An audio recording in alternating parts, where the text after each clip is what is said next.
They can't lump us in with that fucking Martian. We're all in the same boat, fellas. But our shenanigans are cheeky and fun. Yeah, I mean, his shenanigans are cruel and tragic. Which makes them not shenanigans at all, really. Evil shenanigans. I swear to God, I'll pistol whip the next guy that says shenanigans. Hey, Farva, what's the name of that restaurant you like with all the goofy shit on the walls and the mozzarella sticks? You mean Shenanigans? Oh! You're talking about Shenanigans, right? Put those away! Dude, I was TEE-HEE the whole time. I was like, TEE-HEE. Stories wild and oh so free. TEE-HEE TV is the place to be. Talk about those TV shows where the fun never flows. Davey, Stone, and Charles too. They got the scoop for you.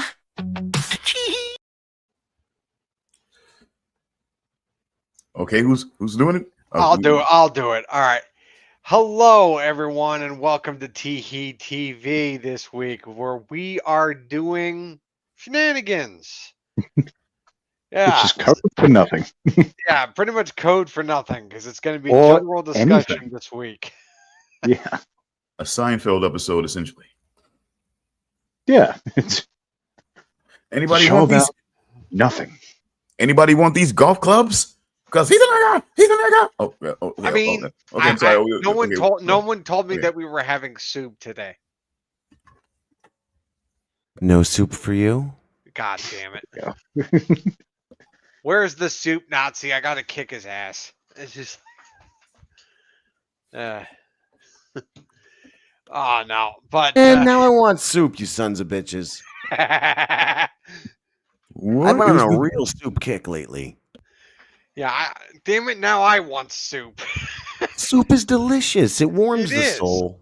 Yes, soup is delicious. And it's an anytime kind of meal. Well, if you can call it a meal. It's an anytime dish. I mean, shit. what is the deal with bland white comedians?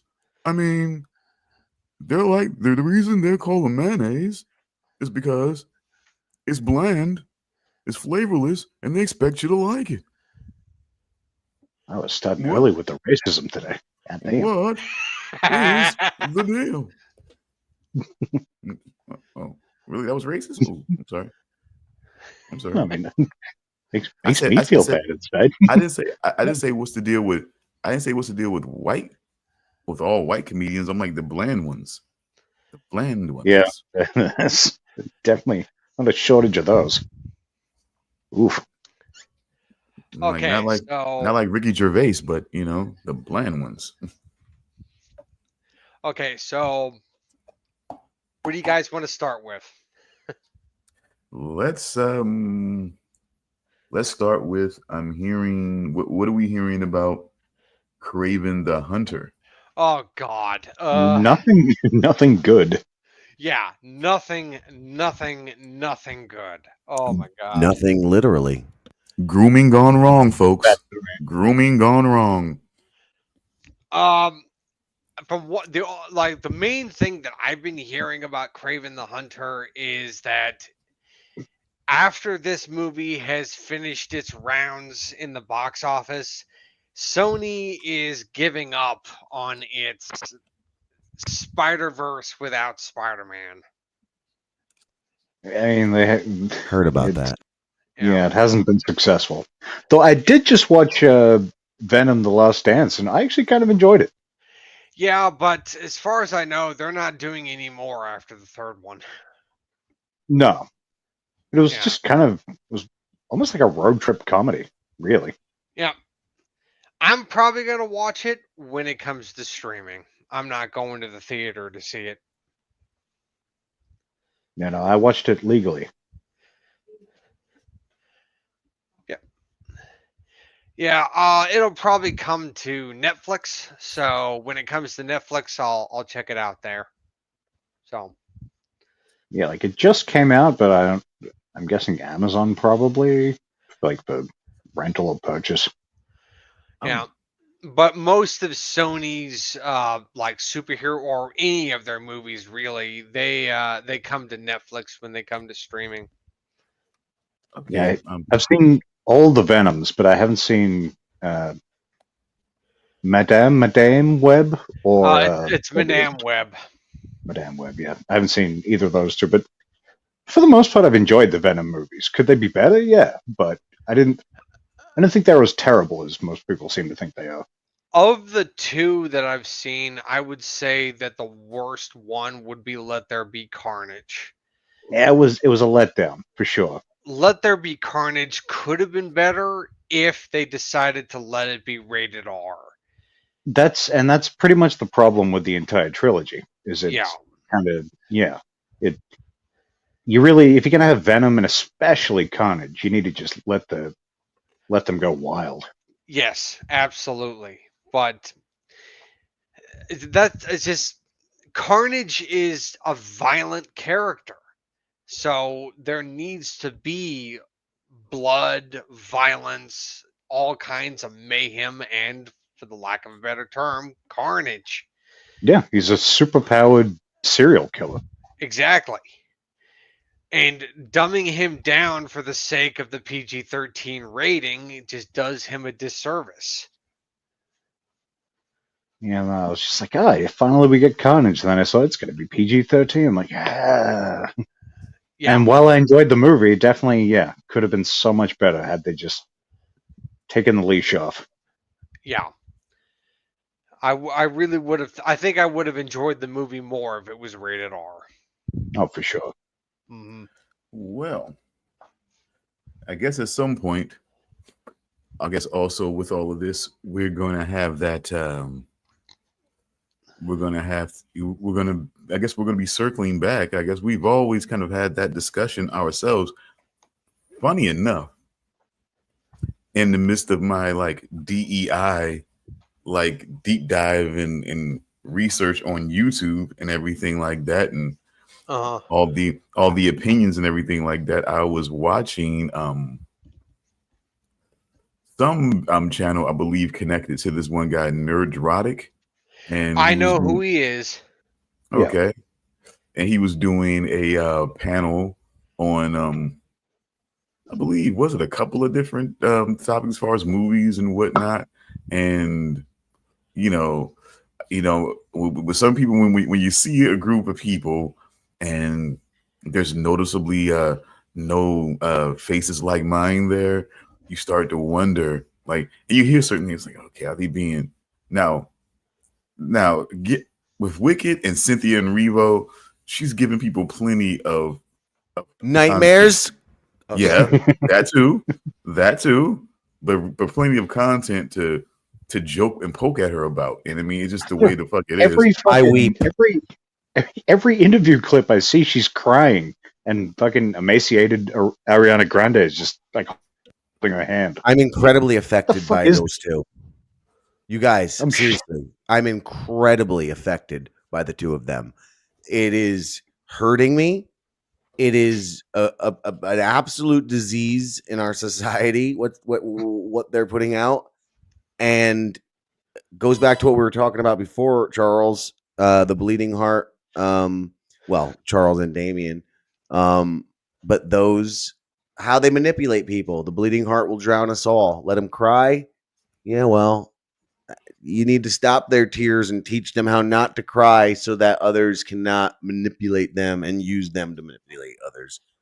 Because it's a tragedy what's happening with those two. And we know why with Ariana Grande. Because, hello, that if you've not seen Quiet on the Set, have you not watched Nickelodeon with your children for years? Okay. This girl, this poor girl, just like Drake and Josh, that poor Drake. These are poor children who were done terrible things to, and it's clear when you look on that screen. What you were saying, Stone? I'm telling you, I'm so affected by those two. They hurt me. I'm just saying, we're just, it's about time to have that whole, DEI conversation and everything like that again, that we've been kind of having off and on. But like I say, in my deep dives, and there were, like I said, there was a panel and they were doing a little compliments, and I guess I know a part of me can be a little sensitive because my radar is strong it's still strong for people that I feel like are trying to be slick with shit. So I was kind of trying to rate it, but then as I was looking at it, guess who I saw among the panel but Chrissy Mayer. Yeah, Chrissy Mayer is a part of the Friday Night Tights panel. Oh, so you're very aware of this panel. Okay, cool. All right. Yeah. Is she still on it? Yeah, she's still on it, and she. Yeah, she's been on there for like two years, maybe more. Yeah. like I that. watch Friday Night Tights whenever I'm able to. I watch it. Well, it won't be long. She won't be on there much longer, to be honest with you. I got to let you know. I hate to break the news here. Well, I mean, Sorry. I will say that she is not my favorite panelist on that show. The ones that I like on that panel are Disparu, the British guy, Shadversity. I like him too. Gary, the guy who hosts Nerdrotic, I like him as well. Jeremy from Geeks and Gamers, he shows up every now and then. I like him. What about the Asian chick? But just remember when you watch that program, Charles. I don't know her. X-Ray Girl, that's the Asian girl. I don't know her. I have no idea who she is. But while you're watching that show, I want you to remember every time that redheaded monster has reached out and touched you, that she has tried to hurt you, that the woman on the screen has tried to hurt you because she has tried to hurt us. She tried to set me up. She tried to destroy the work we do, the art we create, the silly shit that makes us up. She directly tried to fuck with you. Just remember that next time you watch the show. Look, every time I see her on Friday Night Tights, I can't shake the feeling that I remember that you guys don't like her. I remember that. But just remember it's personal and that you get to feel good about that. I'm telling you to watch the show with a feeling of connection and specialness because you are special. And that woman on that show that you watch, she tried to hurt you personally. I don't think she even knows who I am. Actually, she does. We brought you up on her show multiple times. We talked about getting you laid on her show. Oh my God. God. Yeah, you were. I remember that. Yeah, you were actually a thing on her show. So you are connected. We are all one. Even the ugly ones, Charles. Even the ugly horse-faced cunts. I can't say it. I can't. No more swearing. I can't say it. Oh my God. But I just said the C word. Yeah, I'll take it back. Okay, YouTube, I take back that cunt. So don't punish us for it. You just said it again. Well, then I take back both of them. Oh my God. Self-censoring sucks. It's a type of fruit. It's not a bad word. Yes, I love the cunt. It's delicious. Delicious, yummy cunt. Smells bad. But no, it's just no. Another guy on the Friday Night Tights show that I watch that I like is Dan Vask. I like him too. So. Well, I'm glad one good thing came out of it. Like, out of everybody in our group, you watch this show. She's on that show. You now get to feel an extra special little connection to that show. You get to tell your friends, well, I have a connection. You know, it's a little fun. At least there's some. That's the silver lining on this cloud. Yeah, I don't know if you know, but I actually. But she tried to get me laid on her show a few times. Here I go again. That woman was going to take my virginity. Yes, she was going to give it to somebody else, but she was going to insist.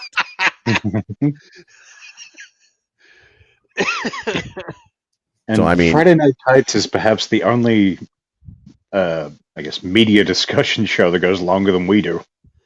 They do like 5 hour something shows. Last night's Friday Night Tights was like 4.5 hours.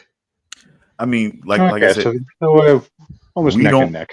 I don't. I mean, I don't know their process. We don't plan on the time frame. Thing. We don't plan on it. It's just, again, like, you know what? It's fine. It's absolutely fine. We when you're friends, folks, like, long story short, let me compress this, because every once in a while I may have to out and tell people, call back to Kendrick Lamar. Anyway, that's another conversation for another show. But anyways, I'm just gonna say that when you're friends and you have these moments where you can really kind of talk, but you're doing the show, it's, yes, on a professional basis, if we balance more on, okay, it's a show, rather than we're friends and we're talking and we're catching up also, it's like, yes. God. Oh boy. Oh my God. Never ending show. What does that mean? These freaking guys talking about catching up. Yeah, but you can't pay 4 human beings bills for this never ending show. But what does that even mean? We just leave the shit on and just come and check in on it every once in a while. Like, what? No, we could stream 24/7. Yeah, like Big Brother. You get a wireless headset. You leave it on when you go to take a shit. Whatever. You put. Oh no, I'm gonna do my poop all by myself. Yeah. Yeah. You don't want to hear that. There's no private time when someone's Jesus paying Christ. for you to live. He gets what he pays for. God damn it! He didn't pay Unless for he that. doesn't want the shits. But if he wants the shit, he gets what he pays for. Listen, they can pay our way to 24/7 live stream. You don't know if well, then good. Pay us all for. We will 24/7 stream until we make our movie, and then we'll stream the making of that movie, and then at some point we'll be done. But yeah, good deal. So you let us know when you want to pay us, and I'm waiting. And don't forget, V, last night. Don't forget last night. Never. Speaking of the movie, should we play that now? That was what I was doing there for you there, TEE-HEE. I'm a big R word. You're supposed to go. And speaking of that movie, there it is. Yes, I might have something here about that thing that you just mentioned. Yes. Should we play it? We're not gonna actually play the whole thing, are we? Really? No. I mean, no, not the whole film. Just the trailer. Did you see the trailer yet, Stone? I thought I did. No, I just made it like yesterday. Oh, then I didn't. Ooh, so we get fresh eyes. What about you, Weeden? Did you see the trailer yet? I didn't see the trailer yet. Somebody give me a drum roll. Fresh Drum eyes. roll. My nipply nips. I'm not getting my cigarettes yet.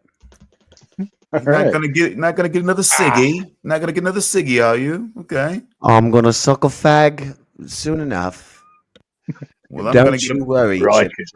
and I'm gonna visit a prosy. I'm gonna visit a prosy as soon as possible. And with that,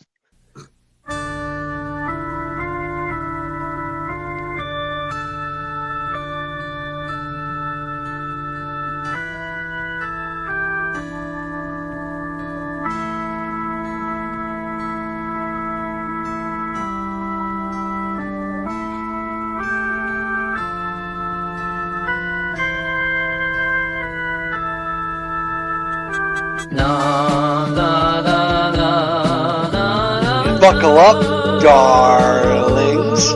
We're off to Never Never Land. you want me to go in the ocean? No, not the ocean. Thailand. We need to get you to Thailand. I don't think you know who you're fucking with, fruit. I'm Damien J. Roberts, host of TEE TV. I'm not some Illuminati fuck puppet here to do your bidding. You, lady boy, the one who can't seem to get it right. I have a new assignment for you, Damien. Come on, man. You're not a loser or some kind of bag. That's so heroic. My lady Pete is standing up.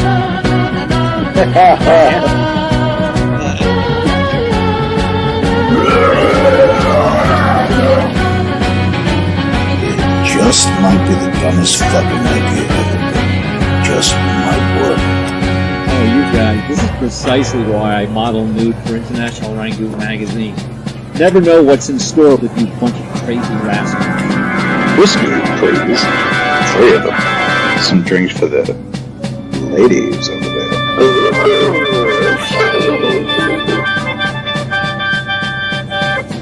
So, you're still not gonna fuck with sports, right? Shut the fuck up, Jim.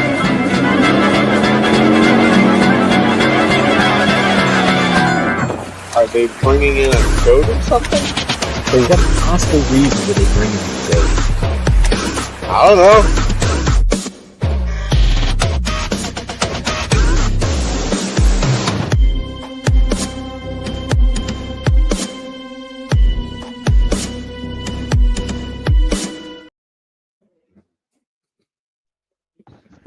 Yeah.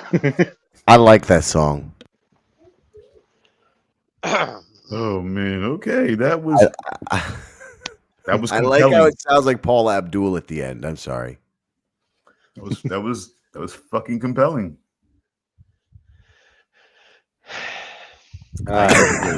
Charles says,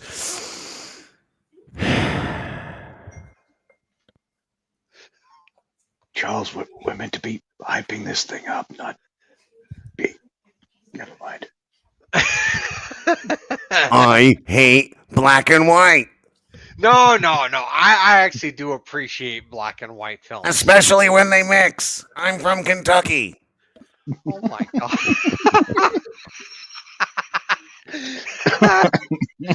Racism.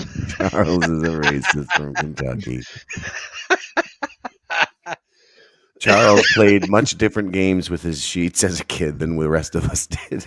We were building forts. He was, well, let's just move on. So what'd you think? He was being a ghost, damn you. Yeah, I was going to say, yeah. It was completely innocent. He was being a damn ghost. You stop it.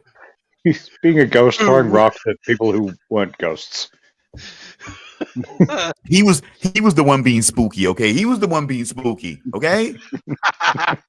Yeah.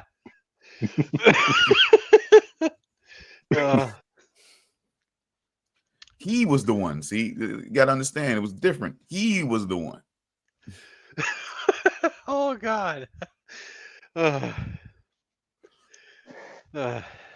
I've seen the movie once. I've seen the trailer a few times. I look cool in this movie, or I don't. I got you at all. I got your back, Charles. I got your back, Charles.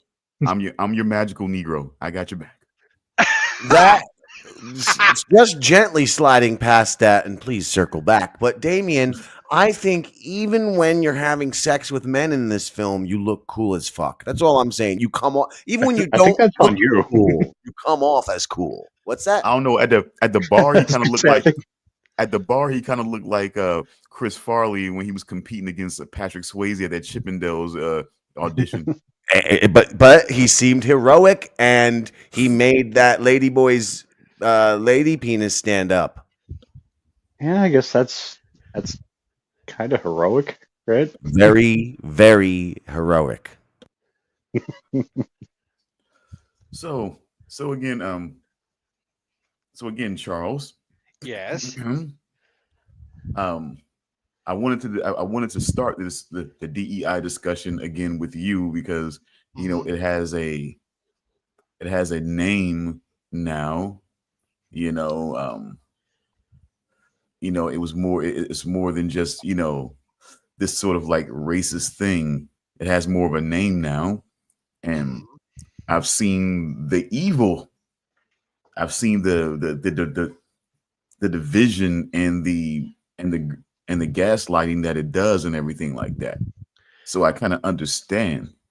But when I think about the fact that so the Professor Xavier, for example, and Magneto were based off of Martin Luther King and Malcolm X, and that the only reason he didn't make them black was because, simply put, he wanted to sell comics. Yeah. But I'm sorry, go ahead.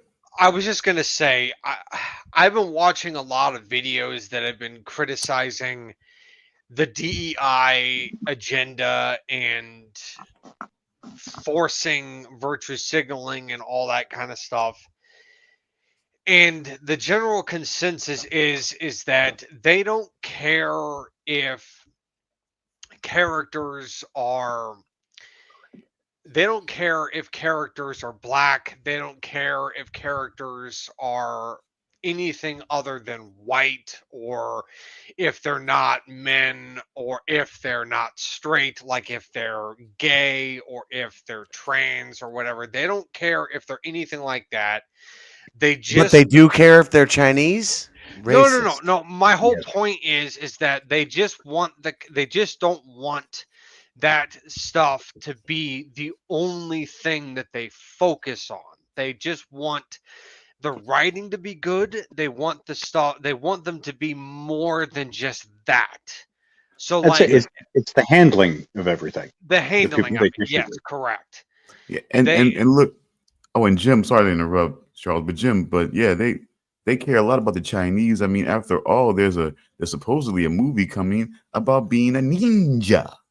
You haven't heard? That's Japanese, not Chinese. I'm just saying. I'm just see, Yeah, but we went that's, over that's that my point Stone, too. in that. Remember, we did that Random Acts of Nothing Volume 1 or 2, and we got attacked and killed by ninjas, Chinese ninjas, and then we were accused of being racist because ninjas are actually Japanese. Something like that happened. Yeah, ninjas are Japanese, not Chinese. Well, you know what though? Still, we don't learn our lesson. Bruce Lee had on the outfit.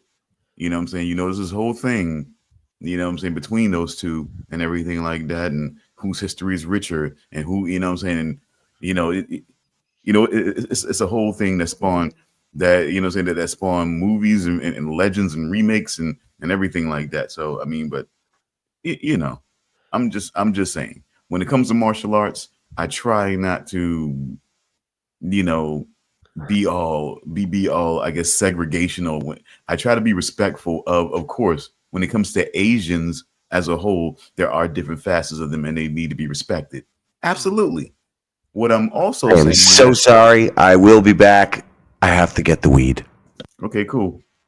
But what I'm also saying is that when it comes to martial arts, you know, I mean, there are certain things that you have to lend a root or credit to.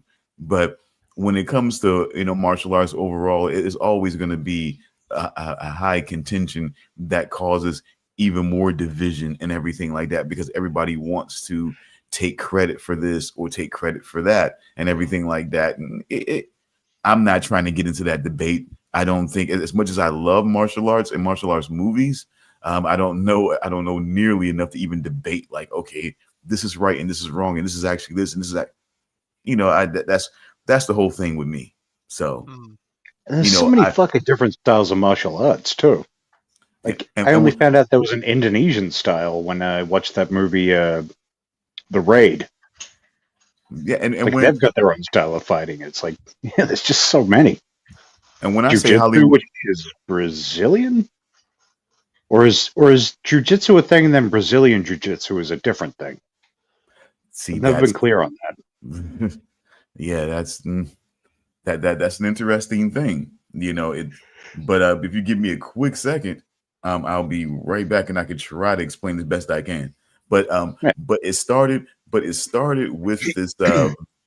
It kind of started with this valet tudo type of fighting style in Brazil, which was more tailored to street fighting, and we, you know, and where Brazilian jiu-jitsu kind of, you know what I'm saying, got its rise out of that, you know, and everything like that. So I'll try my best to explain in a second. I'll be right back before my spot leaves and leave. Yeah. Yeah. Okay. Charles, have you watched Creature Commandos yet? No, I haven't. Watch the first two. I enjoyed the first two. There's three out. What exactly is that show? I mean, it's essentially a Suicide Squad type thing, but you got like Bride of Frankenstein and more like sort of, I guess, sort of horror focused characters to a point. So like the Universal monsters, but it's more like Suicide Squad. Sort of, yeah, some kind of mix between the two. Like, Okay. I'm guessing it has to be based in a comic, but I've never actually read any of it. Maybe it's an original thing, but I'd be surprised. I feel like it's a weird decision to start the DCU with, because it was DCEU before, wasn't it? So I guess, the new DCU with something that's not comic based, but I can't say I've ever read them before. But the show so far, I think, is decent. Nice mix of action, comedy, and a bunch of other different things.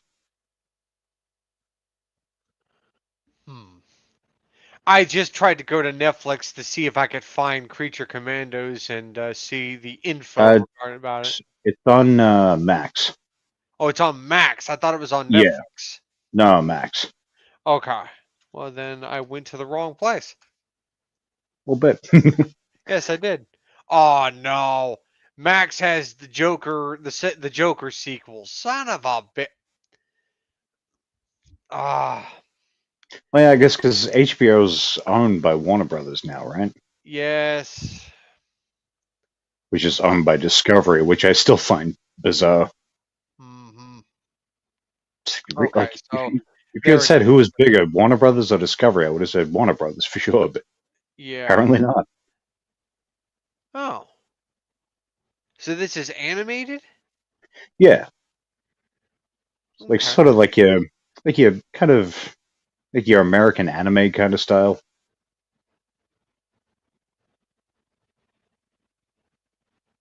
Huh. In this edgy DC animated series, a secret team of incarcerated monsters in their last resort from missions deemed too dangerous for humans. Okay, this sounds incredibly fun. Yeah, based on the first two, it definitely is. There are 3 episodes available. Yeah, grabbed 3 earlier. I just didn't get around to watching it. Yeah. I'm glad I came back on with this comment up. I do want to. I mean, the point that I was making about about Magneto and Professor Xavier and things like that. It's just like, it's the conversation. It's like, I don't want to say. It's kind of weird to say, but just being honest and being adult about it. It kind of feels like, but I'm not accusing. Like, I'm definitely not accusing you, Charles. Sure, of anything like that. I mean, it sounds like accusations to me, but that's just to me. And I only walked in when you said I'm not accusing you, so let that stand clear too. Notice he only specified Charles, so you're definitely accusing me. Yeah, that's what I heard. I'm not accusing you, Charles. That's all I heard. But I know I've rarely heard your heart. Take a hard line with the DEI, Damien. So it's not about that. It's what I feel like with some people. I feel like with some people going all the way back to Star Wars. It's so Charles is just some people now. I'm sorry. I'll make a coffee and stop. Go make your fucking coffee.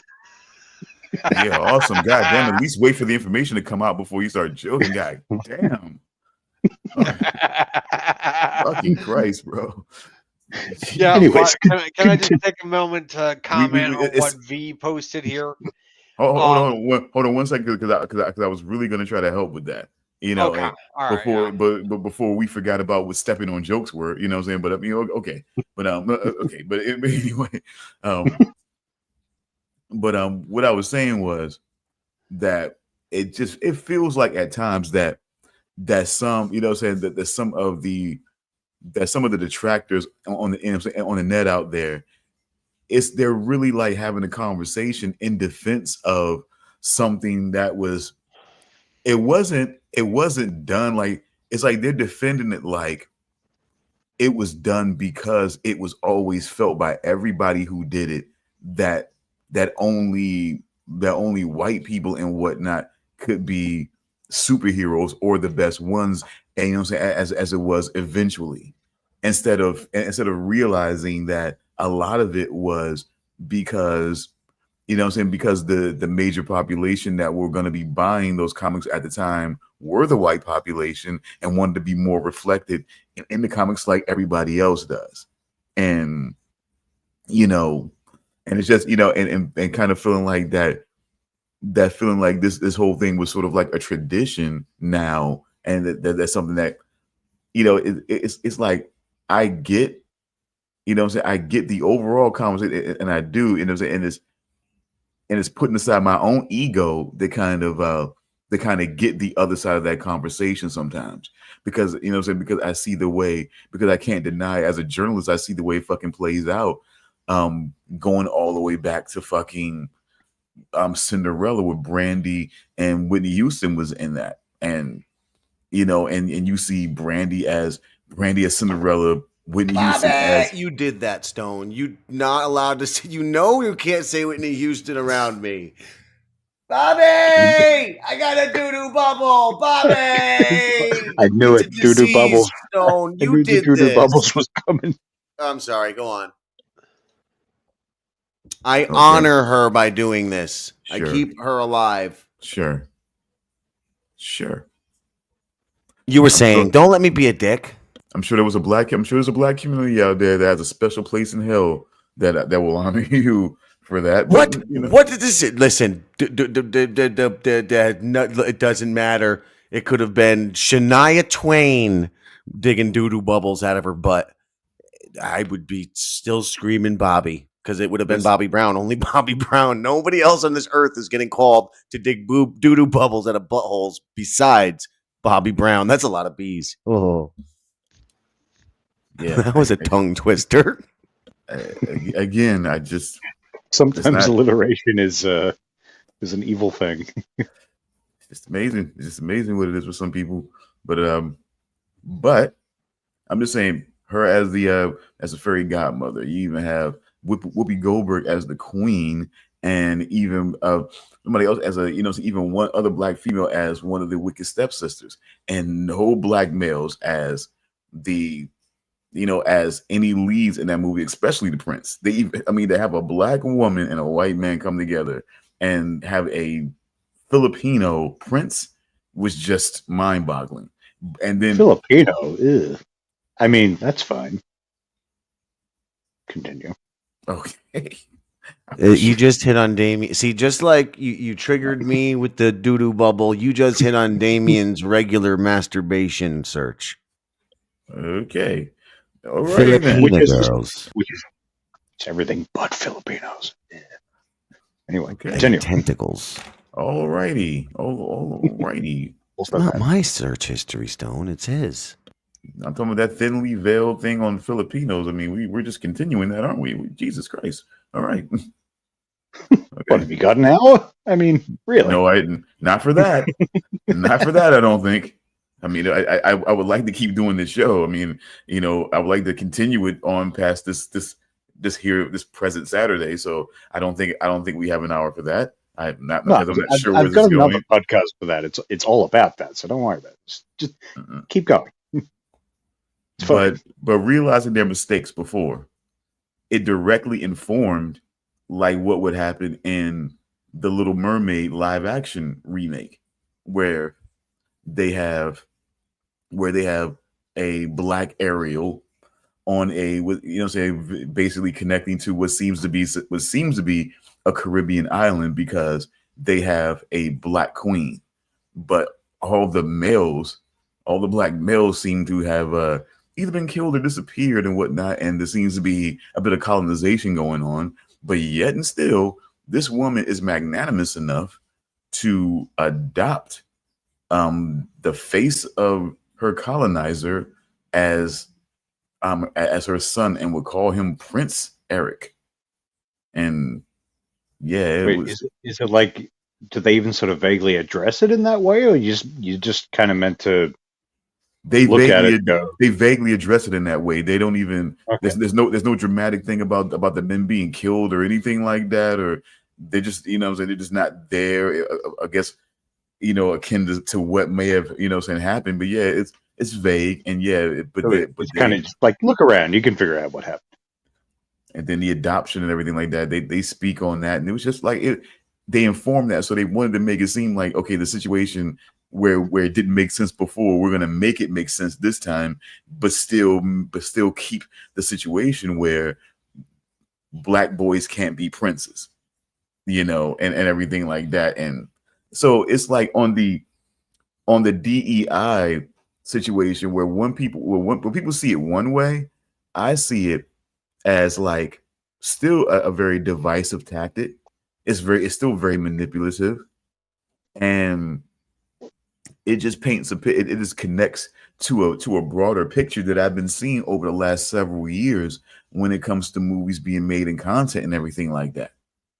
Just being quite honest with you. And it's just kind of filtering in a lot of different places. So I definitely understand that.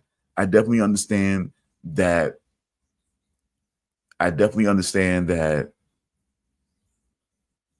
not building upon the Falcon and the Winter Soldier for a little while, or at least doing a movie about that, was bullshit.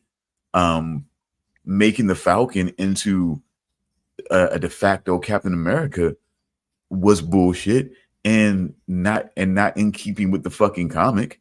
And you know what I'm saying? It's just like, I understand all of these things, but it's just like I fear that I'm jumping to a side that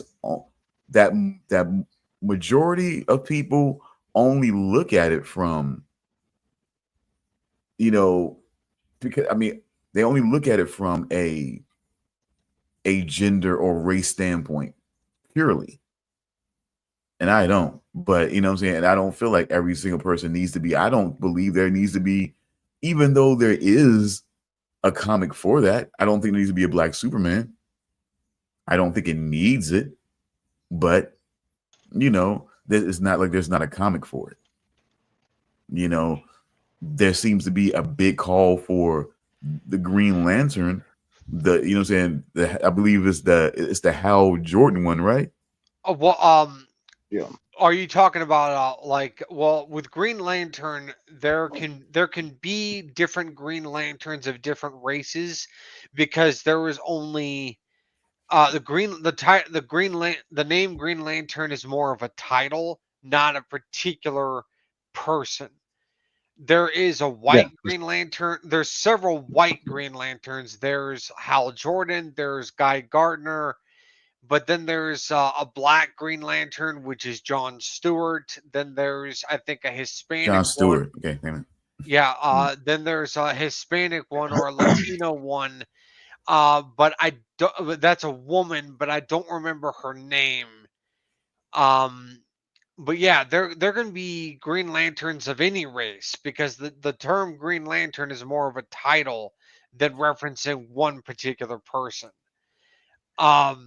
Yeah, because you got the the Green Lantern. Is it the Green Lantern Corps, Yes, or is it just Lantern Corps? It's a Green Lantern Corps. Yeah, I thought so. Yeah. Yeah.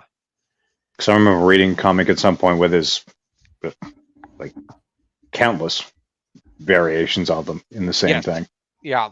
Now, as for there being a black Superman, I do agree that Superman should not be black, but in the comics, they did end up making Kal-El black, but it was a multiverse thing. In one of the multiverse situations, in one of the different universes of Earth, Kal-El was turned into a black man.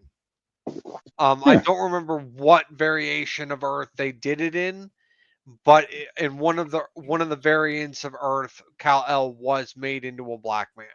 I do know that. But then I'm also thinking about, wasn't there a like John Henry type character? That's Steel.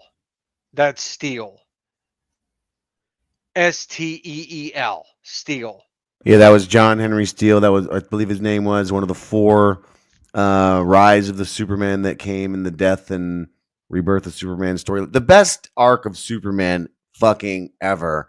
And that movie was ruined. Steele, let me tell you something. You want to talk about when the culture could have changed. and we could have quote unquote race swapped the character. It was then.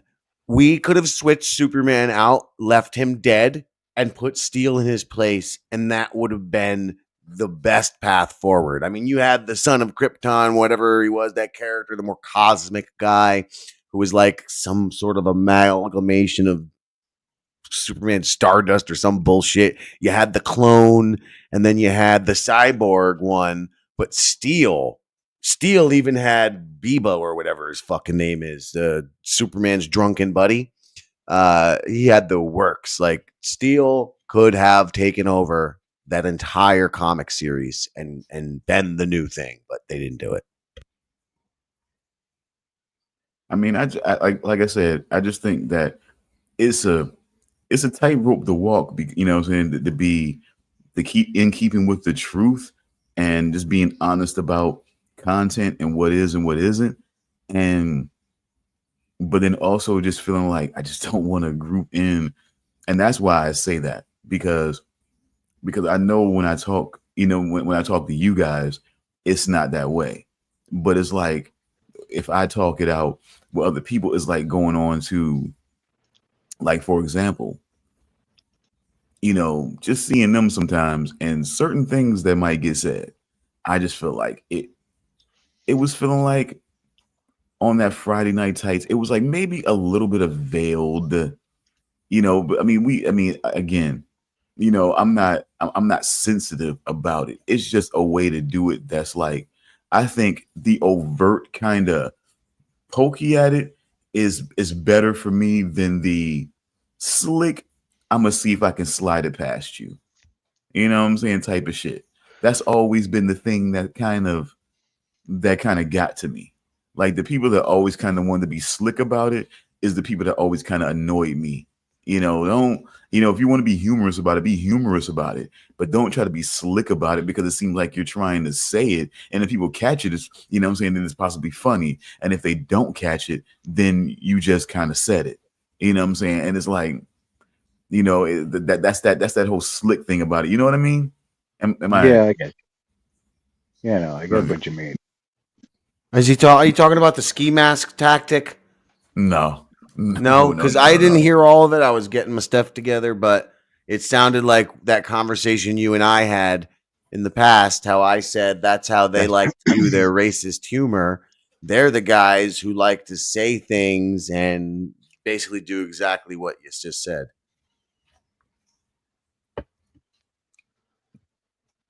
No, like you guys went. I mean, it's less about, like I said, it's you would just have. I mean, but Charles has seen the show, and I don't know if he's ever noticed it or whatever. But it's not, like I said, it's not so much just, you know, I'm gonna say a controversial word just to say it, or I'm gonna slip something in or have a conversation about something. It's just the way certain things are said that it's almost like because they were speaking about Cynthia and Revo, the way something was said, because I mean, again, it's talking about Wicked and everything like that. So I really was kind of in and out with it. You know, I'm not basically zeroing on everything, but it was like when they said certain things as it pertained to Cynthia and Revo, it was like, it kind of felt like, okay, are they digging at Cynthia and Revo, or are they digging at Black women in general? It's kind of like, It like just sort of it hit in a way where you're just like, yeah, this just seems suspect. Just a tad. I was wondering, like, are we just making fun? Because we're making fun of Cynthia and Revo, that's fine. You know what I'm saying? And no one can say, well, you're just making fun because she's Black. But that's the, you know, but again, getting away from that, but that's just the best example that I can give. But without giving exact details or context of what was actually said about her, that made me kind of feel that way. But it just kind of gave me this bit of feeling that, okay, is this mainly about her, or are you kind of making a sort of like little underhanded crack about Black women as a whole, you know, or you know what I'm saying, or in general, or a certain population of, as certain people might say it, or whatever. But I mean, God damn it, I was gonna try to get away from that, but just thinking, like I said, God damn it, going back to that fucking nonsense, I kind of lost fucking track, but like I said, they was speaking about fucking Wicked. And what's weird, again, going back to DEI, about the play initially, which starred the girl that did the voice of Elsa on Frozen. She played in the actual play for Wicked, and of course was painted green, and her love interest in the play was black. Ironically, for them to make the movie adaptation, take that opportunity out of the hands, you know what I'm saying, from Disney. No, I mean, and the thing that's so weird about it is that Disney knows about, is that everybody that works for Disney should know about its fucking history and everything about that. The subject matter and everything like that. It should know about the fucking history of it. But yet they're still they're still playing this game of taking that opportunity to have the love interest be black, and basically take that, put that into the Wicked Witch of the West character, the Elphaba character, and then make it about black girls. And but yet having no other black people in the movie to relate to. So what message does that send? And it's like, or having no other different colored people at all in the movie to even relate to that situation at all. Because that may have been the message they were sending in the play, like having her be green, but then having this guy who was also, you know what I'm saying, who was also differently colored, be interested in her, was like a different message being sent. In almost the same way, but in a, you know what I'm saying, but in a much more progressive way. I think the way they did that was still playing in the thing of, we still don't want to show a black girl in the lead role, and I'm saying in lead roles like this, but we'll, you know, yeah, we'll put her in the green makeup, and you know what it's really about. It's not just about the green makeup. It's now about a differently colored girl, you know. And she even quoted on that. So I understand how this stuff is being played out, and you know, and like I said, still very divisive, and it's hard to support. It's hard to support, and it's like, to me, it was stupid. It was like the very little, the backlash that was going to happen with that, with the Little Mermaid movie, it's made worse because you're not going to have the support of any guy that's going to want to go there. Any black guy is not going to want to go there and see that, much less any other guy. You know what I'm saying? For different reasons, but it all points at the same movie. It's weird. So, I mean, it's the way the replacements, the way that almost seemed like there were replacements happening from fucking Loki to fucking She-Hulk and everything like that, where it seemed to be like the replacement syndrome, you know what I'm saying, as it were, and things like that, or at least in a replacement attempt and everything. It was just hella weird. You know, I mean, I fucking get it. But I don't know if the gate, you know what I'm saying, but if there's still like a hard line to get more creative opportunities in, like, what are people to do? I mean, and it's like, but it's like, I don't know. Truthfully, well, I mean, you bring up She-Hulk, which forces me to bring in something that I have to say about that show. You ain't like the twerking, I know. No. The twerking thing did shock me because I was like, but he masturbated to it. No, but it also didn't surprise me because they had a similar scene in Tatiana Maslany's other show, Orphan Black. Because she had a twerking that was scene. her. Holy shit. Yeah, she had a twerking scene in Orphan Black as well, and I was Where's like, my head? okay, that does not surprise me at all. Where's I wouldn't my be mind? surprised if the twerking scene was Tatiana's idea in the first place. So she I doesn't can't even believe how have. disconnected I was. That was actually her. I can't believe how disconnected I was. Yeah, but no, it's just she doesn't even have the ass to be able to do a proper twerking scene. And you are an expert? I mean, aren't we all grown up pervs? Whatever. What is that? None of it. Adult pervs. Who's If fucking you thing? if you haven't if you didn't grow up in the Two Live Crew / Uncle Luke Skywalker era, then yeah, you may not be the expert. I'm just saying. If you didn't go back, no, if you didn't go ahead. There is a scene in She-Hulk that always bugged me.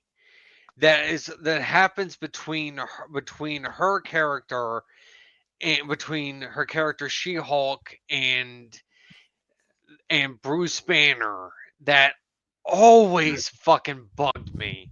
Yeah, I think I know what you're gonna say. And what it is like Bruce Banner tells his cousin that she needs to like learn how to manage her anger and everything, otherwise she could go into this whole rage out scene, and that she needs to learn how to control her emotions. And she just goes on this whole rant talking about how she's learned how to control her emotions her whole life, that she has to deal with like all this bullshit and everything. And he just sits there and listens to her go on this whole complaining rant. And I was just sitting there going like, bitch, do you not realize what your cousin has gone through in the past 5 years alone? And this is not human shit you're dealing with. This is fucking mad science. It's just like, I mean, I am surprised that Bruce Banner hasn't tried to self-delete himself already. Oh wait, no, he already has. Jesus Christ. He couldn't do it. The other guy spit the bullet out. Exactly. I mean, it's just like, seriously. I mean, she's complaining about what? Catcalling while she's walking down the street? He was forced to live inside the mind of the Hulk for 2 years and fight in like gladiator fights against his will. And she is bitching about catcalling? Really? I mean, my God. I saw the clip of that scene, and I was An idiot explaining my area of expertise to me. My God, I hated that scene. It's like, dude, lady, live a year in his shoes and then come back and talk about this shit. Like, have you ever had a guy looking at your nice tits and you know he's thinking those are some nice tits? You don't know what I've lived through. Yeah. Okay, I mean, so okay, you guys, I know you guys are pretty into like Game of Thrones, Rings of Power, stuff like I that. used to be until about season 4. Okay, well, how about Rings of Power? That's after season 4. That's when the show started to drop off. It's just like I lost interest. It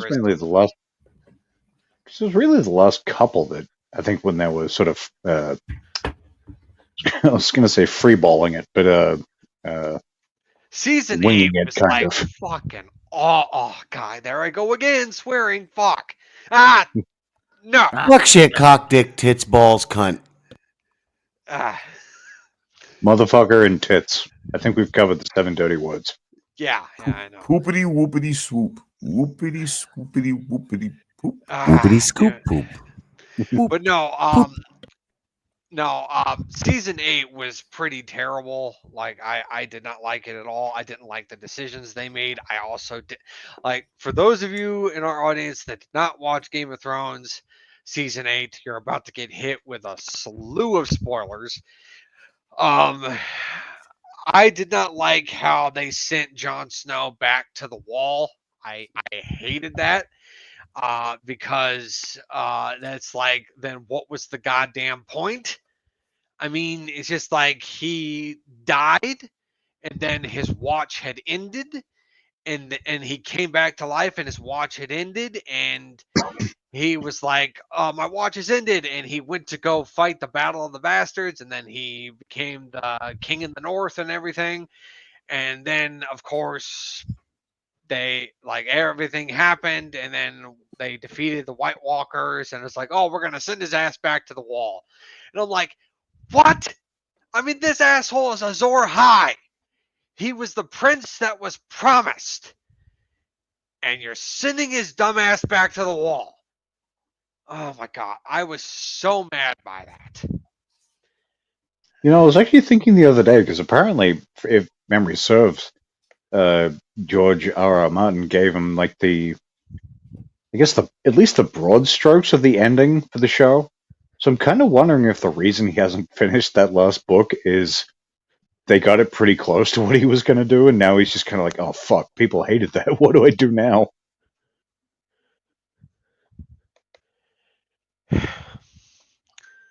Because it seems like he just has not been working on that at all.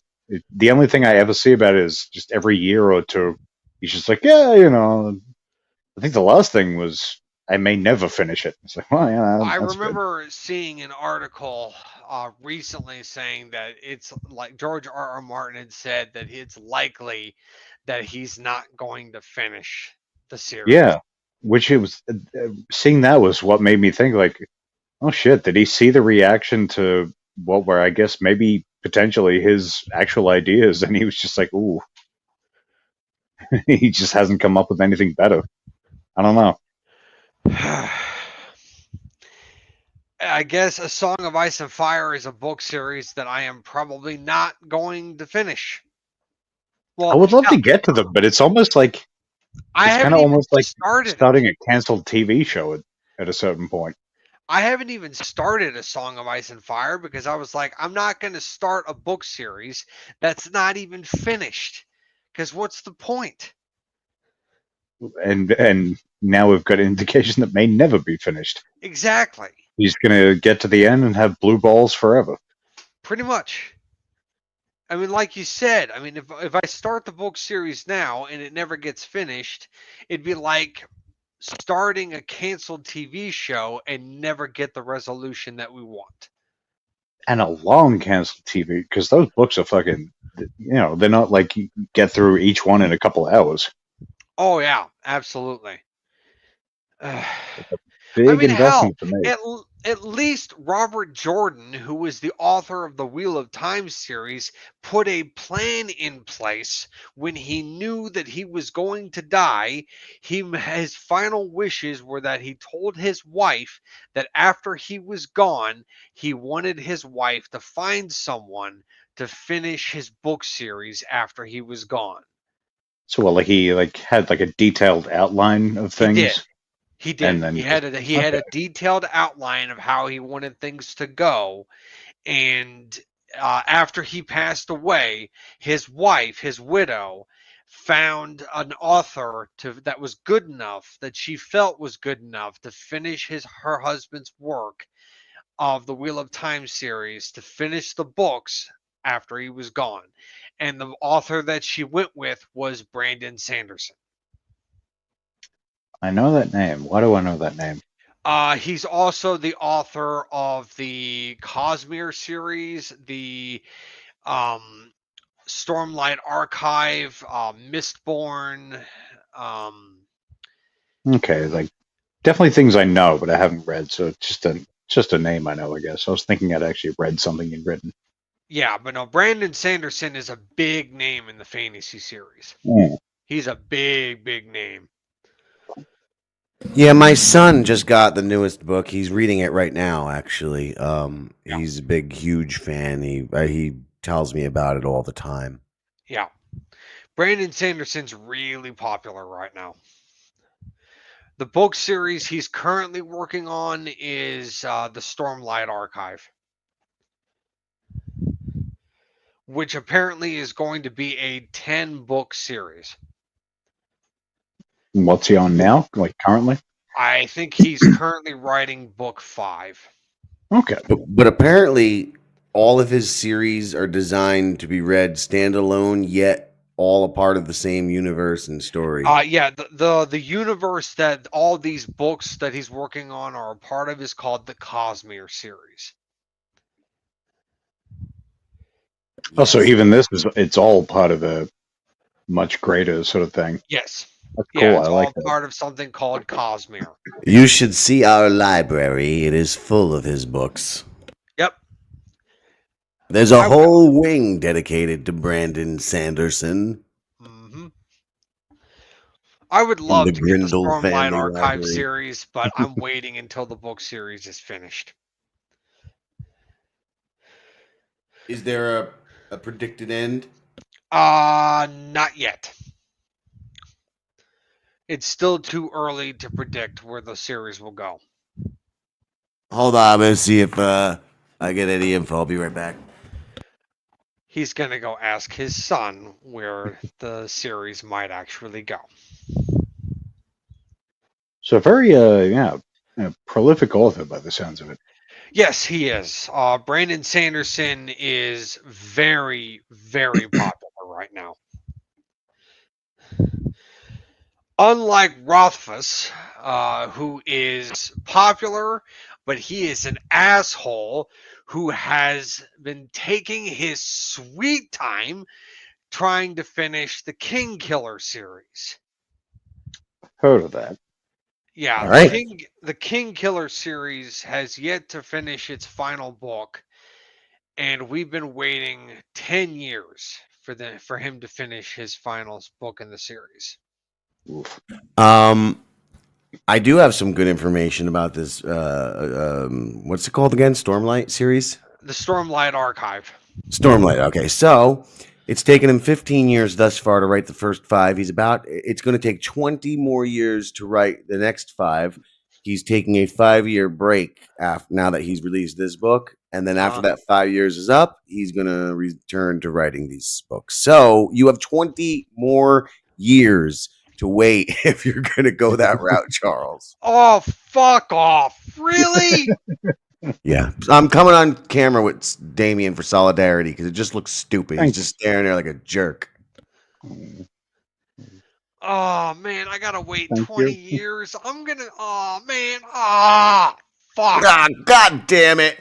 Piss shit, fuck dick, YouTube cunt cock. I don't even care at this point. Fuck. F word, foam face, RRR. That's pirate talk.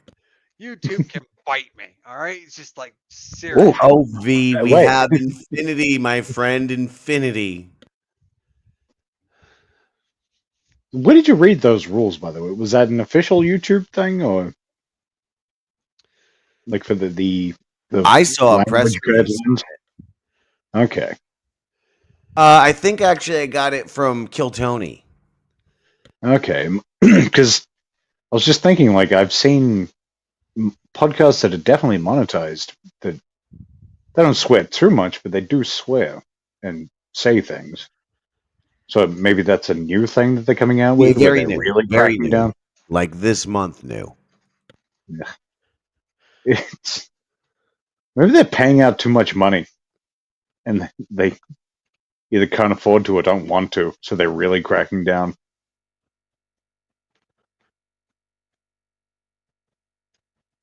It's like they want people to go somewhere else. Who does? I'm sorry, I'm YouTube. reading something very important. Saucy? Who was doing what? Never mind. It doesn't matter anymore. It was so important. YouTube sucks. That's the gist of it. It does. And who is it that doesn't know about Rumble? It was Weeden who had Yeah, it no was idea me. about Rumble. It was me. I don't know. It everyone seems to think it's the bee's knees. I don't know. I've been there for what? It's been out 2-3 years now. I've been there the whole time. I don't know what to do with it. Just like YouTube, I don't know what to do with it because I'm a fucking moron. Well, I mean, if it gains any traction, it's possible that YouTube might swoop in and shut it down because it's like, oh, we don't like competition.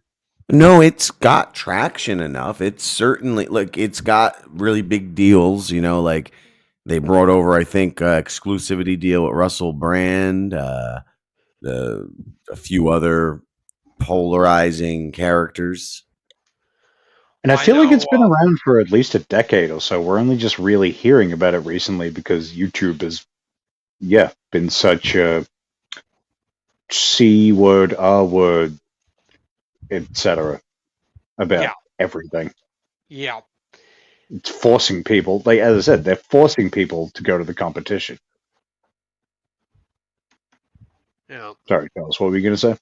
No, I was going to say that I checked it out yesterday, and I noticed that two of the YouTube channels that I follow, which is Geeks and Gamers and Nerdrotic, are on there as well.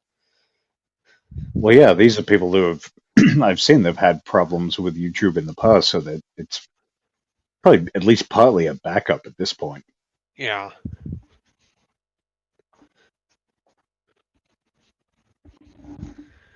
That's backup. Yeah, that's all I've ever used Rumble for. Was that what we're still talking about? I'm so sorry. Yeah. I am so deep in my reading right now. So high, so high. Not enough yet. Well, if you listen to all those jerks out there, I only smoke sticks and stems. Who's saying that? Sticks and stems. Some little fat kid. That's who. His name's Final Boss. He almost won Biggest Loser of the Dabbleverse. Oh no! Really? Yeah. Almost, but he lost. He didn't win that. I think that's a victory. I guess I don't. Rob Saul, though, this guy's Final Boss. He's just a silly little guy. I'll bring him around sometime. You can say hi. He is the moderator for the Rob Saul show, I guess, for the chat of the Rob Saul show. And this is like a thing in this Dabbleverse. But Rob Saul got worst show, worst person. He took the cake of things. Because they did an award show, Charles Weeden, who's obviously the one who's really interested in this. They did an award show. They did, not really. An awards poll, let's say. They did do an award show, actually. The live show I went to and did that little Man on the Street bullshit. They did have the Dabby Awards, and it was actually Brian Johnson from Tell 'Em Steve Dave was one of the presenters. It was actually pretty neat. But I was outside smoking the pot. I did catch Brian Johnson, though. I was outside hanging out with Shuley during that. But anyway, this is just a poll. But he won. That's all I'm saying is the guy won. So let's give it up for our boy, friend of the DJR network and international Rangoon family, Rob Saul. As you see, he plays a character in our film, The Monkey. That's the monkey that Damien has sex with. Oh, God. Did that monkey pay you yet? Why do you think he's in our movie as the monkey?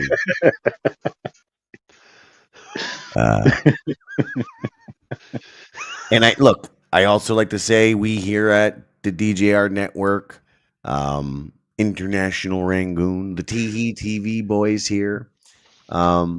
We're all very, very nice guys, and we like to support upcoming artists. That's why you also saw in our trailer we were introducing a few other new artists into this world. Gino Bisconte, who played 3 Saws in our film.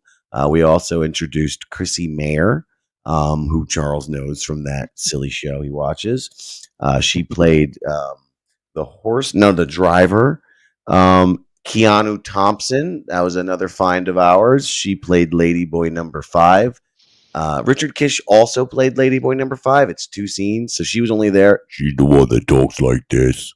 And then Rob Saul's the monkey. So we support new artists around here.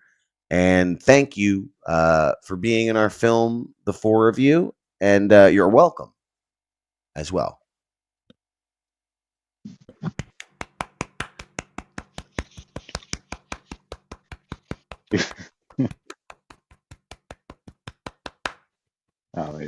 Sorry. I stopped early. I'm going to go back to my reading now. All right. You do that.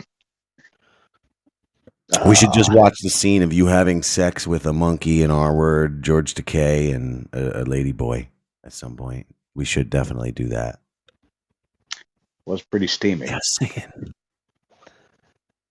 That was. Ooh. I'm not gonna say I did things to myself during that scene, but. How did you feel about that? Having not known, you sent those sounds. You sent those sounds for drinking sounds and angry, sad, fighting sounds as well. I guess I don't remember. Mishmash of things, yeah. I needed a scene to bridge a scene, and I remembered you saying, or one of us, I think you said, "Sorry for sending you all sex noises," and I said because you wanted me just like chugging whiskey, and I sent the thing to you, and I'm like, listening back, it kind of just it sounds like I'm just chugging on dicks. Something like that. That's what it was, chugging on dicks. And that is what fucking, when I was looking for this scene, I was like, I need something to get us from point A to point B. I have a packet of sounds of Damien chugging on dicks. He's going to fucking light bulb. Giant light bulb. Mushroom. Dick-shaped light bulb.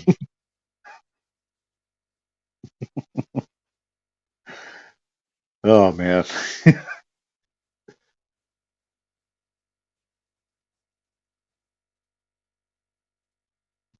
I was trying to kiss you. JK, I was just being an idiot playing with my smoke. Oh, you tease. I wasn't going to try to kiss you. No. It just looked that way. I was trying to kiss Charles because he's got that Farvatar up there. You want to tickle my mustache?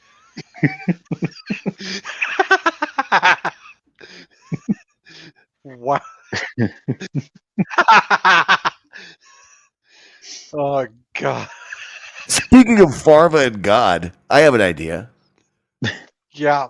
Perhaps, since it definitely should change, this is a suggestion, and I'm already backing out of it as I'm saying it, but perhaps there might be something there if we look at what we have now for Blackie the Musical.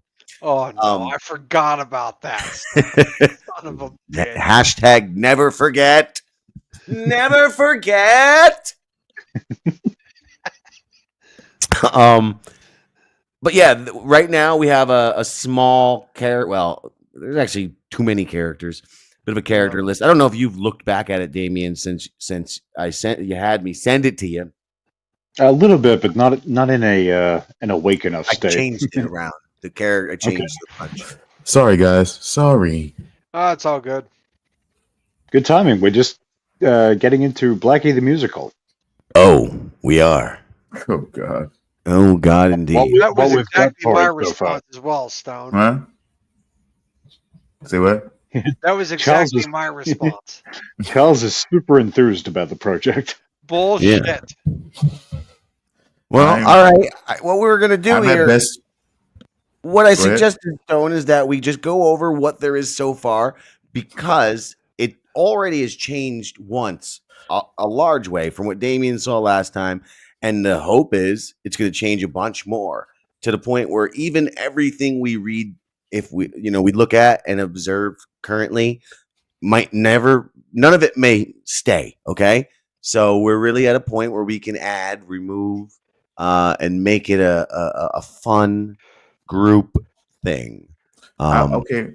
I will I will agree. I will try to contribute. Can we agree that that Blackie. So Blackie won't be singing, right? But or at the very least, he won't be rapping, right?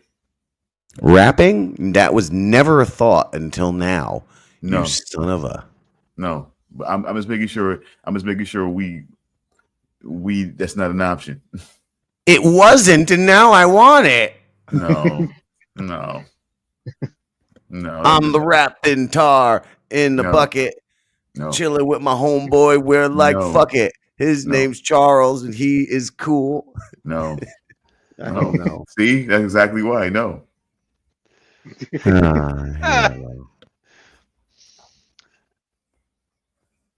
The Blackie rap.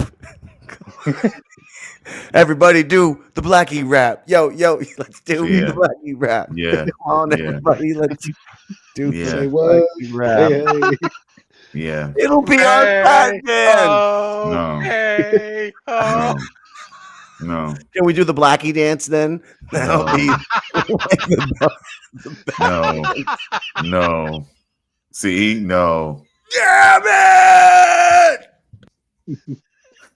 No, we're gonna have to get more clever than that. Damn yous! The Blackie dance is very clever in this context. The Blackie dance, yeah, okay. of course Yes, it it's is. a reference to the back dance. It is very I clever.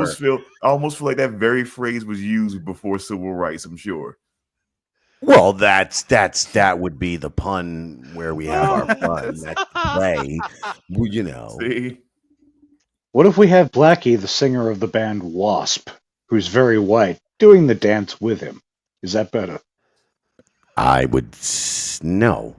Or is that worse? I think it's worse. Either Damn it. Either in the style of Guar or The Weeknd. Oh, to be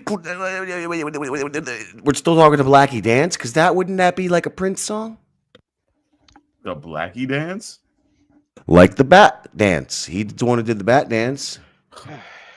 Doing the bat dance. Doing the bat dance. Yeah, see, that's not how the bat dance went. That sounds like doing the butt from EU, Jim. God damn, you really gotta evolve some. I don't know none about that doing in the butt. Oh no. Now we all know we've all been treated to the nightmare that is what in the butt. I'm just talking about doing the butt. You know, EU do the, you know what I'm saying, school days doing the butt. That sound like the chorus to that, the hook to that. Is that not a South Park thing? No, that was a recreation of it. This is a real human song. Doing the butt. Yeah. I've not known this until now. Today Well, I like, learned. I was this many days old when I learned. Because wasn't that the episode with like where they had all like the meme song guys? Honestly, like I don't Brain think I've and ever seen the Numa episode. Numa guy and stuff. I think it was like, yeah, internet song meme guys. Yeah, I remember what in the butt or whatever. No, that's something else. Do it Yeah, whatever it was. yeah. I remember hearing the butt stuff and being like, "This is horrible," and not watching that episode of South Park, just shutting it off. And I don't think I've ever seen it. I remember everybody singing it. That I hated. You know, that was a big thing before that episode. Because if I'm remembering right, that's what the whole episode was about. It was, Chocolate Rain, that fucking, was it Numa Numa guy? Chocolate Rain. Yeah, and there was one or two others. I can't remember exactly what the episode was actually about, but I remember that being sort of the central thing, because Butters gets roped into that. It's been a while. Let me see. Any besides 28 years later, seeming like it's got a strong chance of being good. Any other movies you guys feel like are coming out that might be of some substance? I mean, we already feel like International Rangoon made a movie that's coming out. I hear it's going to be great. But besides God, that, we did the trailer, man. We did the trailer, man. always be selling. Oh God, Um, out. Don't there's a forget the movie last coming part of out that. this month. Out. Selling out or buying in, or There's a movie coming out this month that I'm excited for. and that is called. Yeah, Nosferatu. Are you Yeah. really? I am very I'm no longer looking forward to that at all. Actually, Why? because they won't show us pictures, and what they have said is it'll be such a departure from what you know. And this, fuck you, bitch. This I've seen pictures. Nosferatu Orlok is a very specific look. If you're selling us a ticket to Nosferatu, you're selling us that face. You're selling us those fangs, those fingers, all of it. Fuck you. So I do not have high hopes for this film anymore. Your thoughts, Charles? What is enticing you? I'm familiar with the look of Count Orlok. Like, I mean, it's Count Orlok. I mean, everybody knows what Count Orlok looks like. However, I'm also interested in what the director is going to be doing with this IP. Yeah, you're a fan of this director, are you not? I am, yes. Yes, I thought I knew that when I saw, like, what's the guy's name? Like Lee Woofendel or some bullshit. No, Robert it's Eggers. Robert Eggers. Whatever his name is. What name was I just thinking? Is that a real person's name that you also like? If it's who I think it is, it's Neil Blomkamp. Nope, not Neil Blomkamp, but we need a District 10. But anyway, go on. Yeah. Then I don't know who you're talking about. Neither do I, but that other guy, yeah. I did with Nosferatu, I do remember thinking. Anyway, is this part of the Universal Monsters franchise? Like, No. you know, their Monsterverse? No. Orlok is his own thing. Yeah, I thought so, but you never know with these weirdos because I know that they killed their whole, what did they call it? The Dark Universe or some shit? Yeah. They attempted to jumpstart their Dark Universe with The Mummy starring Tom Cruise. Yeah, that bombed hard. That just came and went, and the only thing you ever heard about it was boo, basically. Yeah, the only upside to the entire movie is that Sofia Boutella looked hot in her outfit in that movie. But did you see her boobies? And that's really all that was interesting about the movie, was that Sofia Boutella's costume work made her look sexy. And that's really it.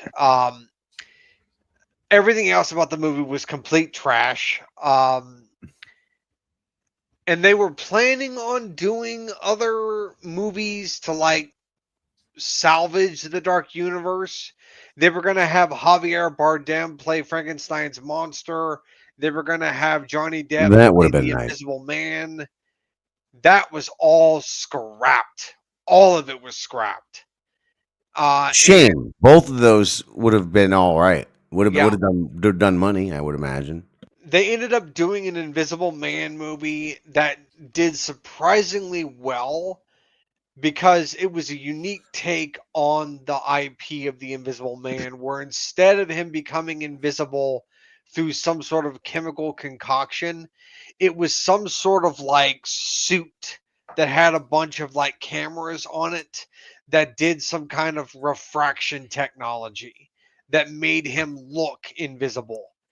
And the story is that he was a scientist that was working for the government, and he built some kind of like invisible suit for the US government. And he was also a drunk, and he was an abusive asshole to his wife. And he faked his own death to make his wife look crazy. And there was like that whole underlying story to the movie.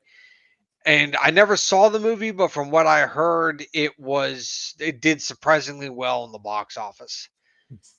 And apparently they're also doing a Wolfman movie as well. And from what I've seen of the trailers for the Wolfman, I'm not optimistic, because in the trailers they do show the Wolfman at certain points, and if you pause the trailer at the right moment, you can get a clearer look at what the Wolfman looks like. He looks like a horribly disfigured old man. He doesn't actually look like an actual wolf. He just looks like a disfigured old man. That's it. So, what are you doing, Universal? Yeah. No, whatever. Whatever, indeed. Yeah, but what were you about to say, Stone? I Blah felt that blah blah blah blah blah. Oh, sorry. I was using my psychic powers. Clearly, I was wrong. Proven, I'm not a psychic. Carry on. well, but perhaps you might have seen this coming. Okay. Oh, I guess I am psychic after all. But I do feel that Hollow Man was underrated as far as Invisible Man movies go. Even I two wouldn't was consider good. that Though movie underrated. That movie was awesome. Fucking, Though- it's not underrated. It's rightly rated. Both of those movies are loved. The sequel, not so much. The Two first, maybe is underrated. the sequel was crap. The first movie was great. I mean, although a bit perverse at times, but Well, yeah, because of the certain scene involving Rona Mitra. Oh, I thought you meant when you saw Kevin Bacon's, bacon.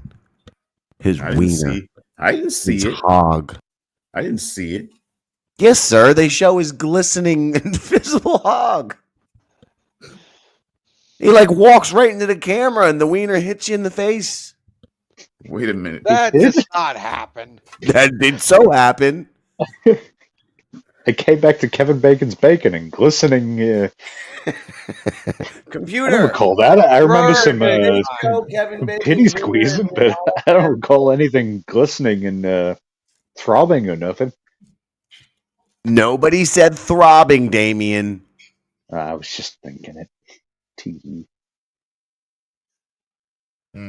I'm literally typing, did they show Kevin Bacon's wiener in Hollow Man?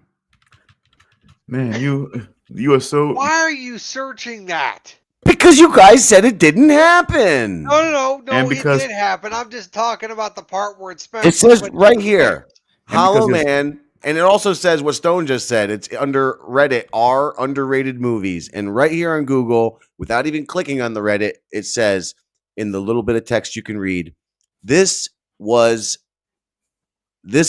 is a string of films in which Kevin Bacon managed to show off his fairly impressive flaccid penis. And then there's a whole bunch of other articles about his penis. All right. And look, Charles, Jim does this because he has such a great life partner that would never question, his search history at all. That's why he's I able put to this say- all into private Google. I don't want this in my algorithms.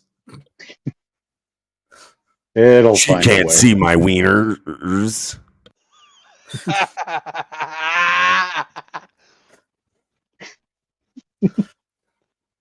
She would never question the suspiciousness of him searching for Kevin Bacon's penis. No, Mr. Stone, because I would simply tell her, dude, these three guys told me there was no Kevin Bacon's wiener in Hollow Man. And she would I say, did what? not say I that. needed they to see that sane? wiener. I did not Yeah, say I had to Google it and download some 4K clips just to prove them wrong. I needed to see that I wiener. did not say that. I said it did not. I did not. I can't. I need to fucking see that talk wiener, right now. Morty. Speaking of that wiener. I said it did not smack somebody in the face. Oh, well, maybe you're right about that. I've told you guys a story about Leonardo DiCaprio's wiener, right? Why are we Soft talking about this? Well, I used to hang out with all girls, and actually, in the private chat we're in the nerd chat, Scotty, you'll know, she was one of these girls in this group. So she may even remember this one. Unfortunately, the girl who requested it is dead now. So we can't, if she doesn't remember, I don't have any proof of this story anymore. But should we do a seance or something? Or? A group of girls, this was the early internet. I was like one of the only people with the internet in our group. And they found out that there was rumor that Leonardo DiCaprio had a wiener picture.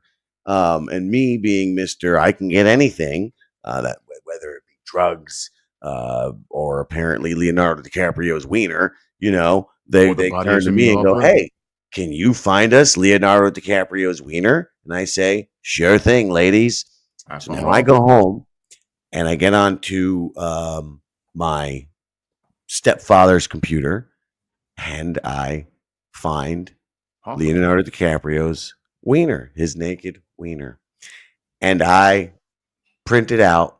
How does face look? I print it Did he look because I'm awkward? going to be bringing it to these girls. Do it what now, Stone? How does face look? Does his face look awkward? Did he look awkward? I don't remember. I only remember the wiener. Anyway, I honestly don't even remember the wiener. I actually remember one. No, never mind. One of the girls did say something, but his face is weird. I will leave that out. 2 words. So Photoshop. I printed it out to go bring to these girls, and then I went to go smoke a joint out of the window because his office was in the attic, and that was the only place to go sneak smoking pot. I'm like 15, 16 maybe. Wow. So I'm smoking a joint out the window. Living on the edge. Now, I hope you're following the story because the next day, my stepfather says, "I want to take you out for pizza. I want to talk." We go out for pizza and we sit in the pizzeria and he sits across from me and he starts giving me this talk and going through this thing and then just like being real weird. And then eventually, as he's sitting across from me, he just reaches into his jacket, pulls out some high grade weed. Oh, and he opens it up and it's Leonardo DiCaprio's cock. And he says, "This is in my printer." Why? Is there something you want to talk about? He literally gave me like the whole, was in the midst of, well, first, before he pulled it out, he was talking about homosexuals and, God and stuff like that. Now I'm just eating. I was stoned already still. It was already after school. And, I'm just listening like, all right, weirdo. And then he pulled out Leo's cock. And I was like, oh, no. That was not for me. That was for, I fucking hang out with all girls, man. I'm a heterosexual. I'm giving them that cock because I want to sex the girls. Are you gay for Leo, son? Are you gay I for look the at dicks for women, okay? Are you gay for the for capo? the ladies. So yeah, that's that story about Leonardo DiCaprio's cock. Being gay for the capo. As soon as you said that you went to the pizzeria with your stepdad, I was like, oh, I know where this is going. But funny enough, I didn't. That's the problem with smoking weed.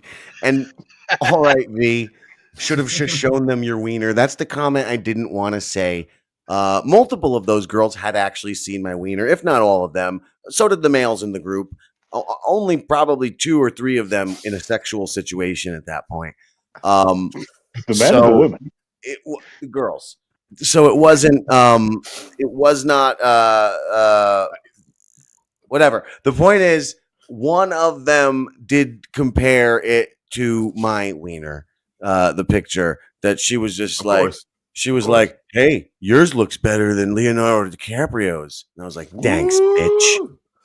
But do you see why I didn't want to say that?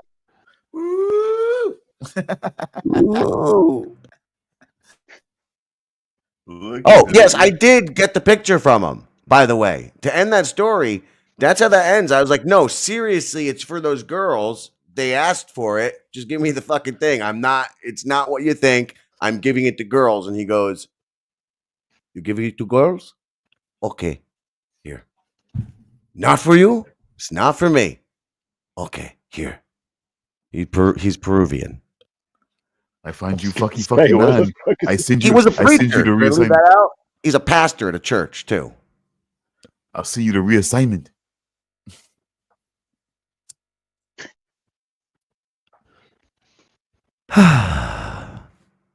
Those were the days. Yeah. You know, he wasn't the worst, I gotta say. As far as sounds like a stepfathers decent guy. go, and as far as, God people go, he wasn't the worst. The poor guy was straddled with my mother. He did the best he could in this world. My mother was God terrible, bless. you guys. Really terrible. I am yet to hear a single positive story. Nor I.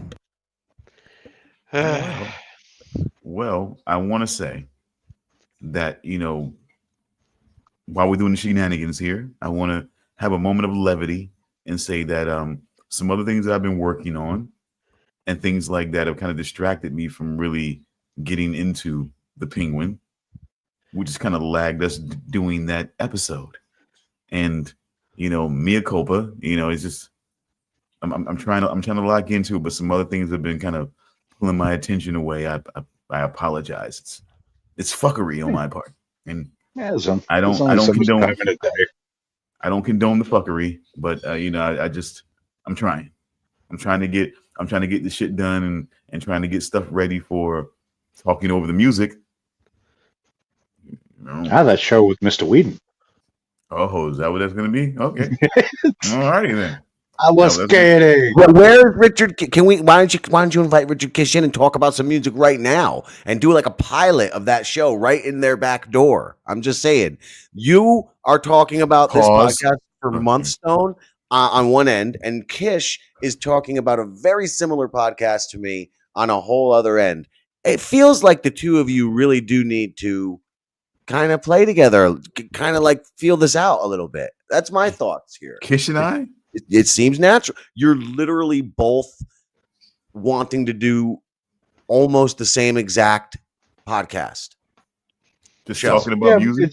It's more or less the same, except Kish is like more specifically focused, like more on the like specifically geared towards prog. But essentially, no, prog is his. You really should let him speak for himself. Or we should type it in there, Kish. Prog is his dish, but like I even said to him, an idea of it. Could even who are in this group do it, where we each give each other homework. We give each other albums. You know what I'm saying? Where I pick an album, you pick an album, he picks an album, he picks an album. We all listen to each other's albums, and then we comment on those, and that's the content. I mean.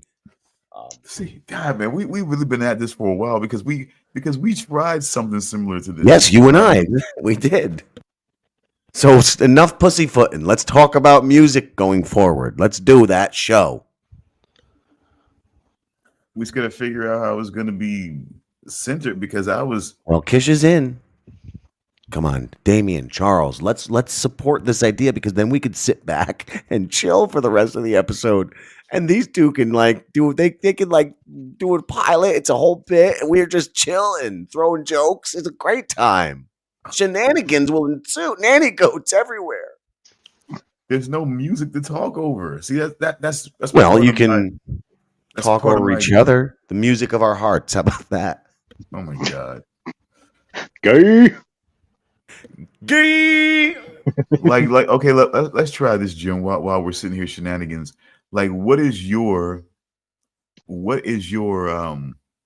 favorite? What is your top movie soundtrack? Top what soundtrack? Your top movie soundtrack. Ooh. Well, you see, with memories, as far as they go, Crow 1 and 2 are just really up there. But then you have some scores that are great. I would have to get back to you on that, but I do think I have some answers. Anyone? Charles, do you have a favorite? Charles should have an answer to this because don't you actually enjoy scores and soundtracks? Yes, I do have a favorite movie score. I'm gonna get before I tell you what it is. I'm gonna give you one guess to say what it is because it's relatively easy for you to say guess what it is. Snow White and the Seven Dwarfs. Oh, I'm gonna fucking throw something at you. Jesus Okay, go. Christ.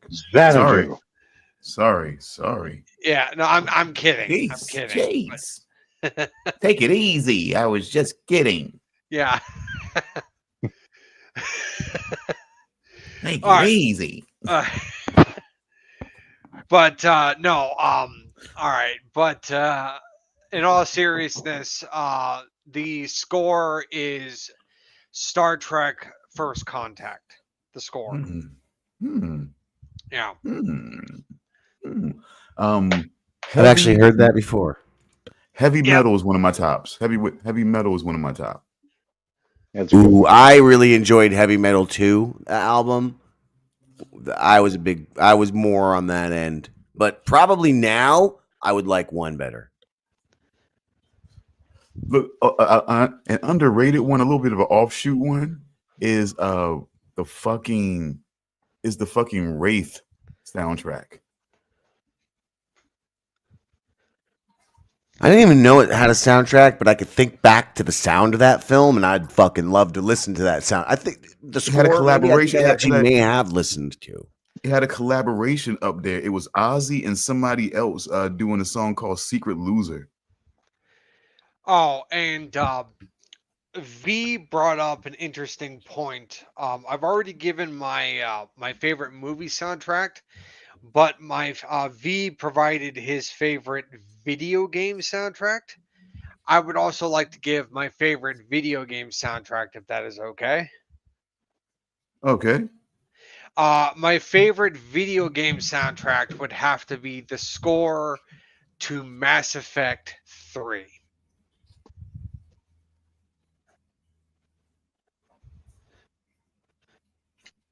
As far as video game score, I'm not sure. Like, favorite soundtrack is probably still Grand Theft Auto Vice City, but score, that's a tougher question. I mean, the soundtracks for the entire Mass Effect trilogy is great, but I think the best one is for Mass Effect 3. Just the music to me in Mass Effect 3 is just the most impactful in that game. It's just, oh man, it's just like even thinking about it right now just gets me pumped. Such a good, well, I mean, Pumps you up. Mass Effect 3 is considered to be one of the worst games in the series just because of how badly they mishandled the ending. The ending is one of the dumbest things ever, but the game itself is good, right? It's just the ending people hate.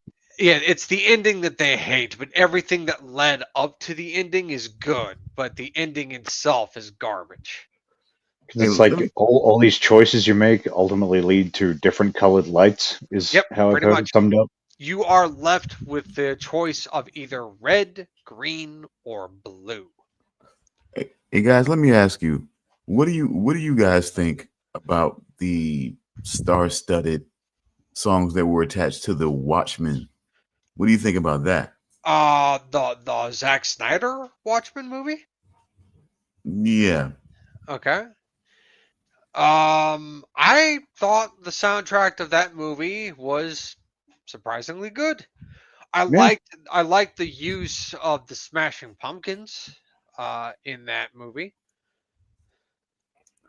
I mean, I feel like it was a bit star-studded though. I mean, it was like really, like a lot of heavy classics on that one. I mean, I didn't have a problem with it. I thought it was fine. I mean, that was back when Zack Snyder was still a good director, except for the part when he directed Sucker Punch, because that movie is fucking garbage. But the soundtrack was pretty good on that though. What it was? The soundtrack was pretty good on Sucker Punch though. It really was. Oh my god. Sucker Punch is just basically Zack Snyder's wet dream. Okay, I got. I mean, I guess, but the soundtrack was pretty fucking good. Just I mean, separate. it had to be given, like, yeah, all the like the main sequence was sequences were based around, there were big action dance number things. So you kind of look. I didn't think Bjork soundtrack is make or break, really. I didn't think Bjork could go that hard, though. I mean, that was a pretty good song. I really didn't think she could go that hard. I don't know. I've only ever seen Sucker Punch once, and that was enough for me. But maybe I should watch it again. But then again, I watched both Rebel Moon movies, and I thought they were garbage. I just wasted 6 hours. Yeah, no, I didn't watch the director's cut because I didn't think the director's cuts were necessary. Because why would I want to watch an extra hour and a half of them harvesting wheat? You know what? It might It's be also kind of cool. like, why weren't they the first cuts released? What the, like? This isn't theatrical. It's streaming. Just release the cut. What are you fucking doing? Who the fuck wants to watch a movie of people watching other people harvest wheat in slow motion? People like to get way too high and they don't want something too involved, I guess. Oh my god. Fuck. Excuse me, fellas. Hey, Jim, I gotta admit though, I mean, working with Richard Kish individually might be worth looking into, because like he's right around my mom's age, man. It might, what I'm saying, it might be like, bridging the gap in more ways than one and everything like that. He's like already married. He's already got a lady, Mr. Stone. Man, please. That's your that's I'm already gunning for her. That, what I'm saying, that's your snow, what I'm saying, like just snowbeard fantasies over here. I mean, you're getting there. I guess once you get full white beard, I guess you guys might discuss things. But with us, I'm talking about like, it might be I'm ready for that night with REJ and I'm waiting. It might be like discussing music with my dad or something like that. So that might be kind of cool, and what I'm saying, and it being like a white guy being able to discuss music from, I mean, hopefully he'll be willing to discuss other genres, what I'm saying, everything like that, but or we can definitely see what we can work out, because the show that I'm trying to do is definitely going to be, trying to explore different genres and different ways music plays out, like the way people seem to not like Rob Zombie's individual music, for example, but when it comes to his picks on like his movies, he seems to, I don't know, he seems to do pretty well with the stuff he adds to, a lot of his movies, but people seem to be either pretty polarized by his original music. So just kind of talking about those kind of things, and just other stuff in other areas like hip hop and whatnot, but just, I think Zombie did pretty well with the first 3 albums. Then after that, that's where you really start to get to, like, even I was like, yeah, I like some stuff, but those first 3, fucking bangers, as the kids say.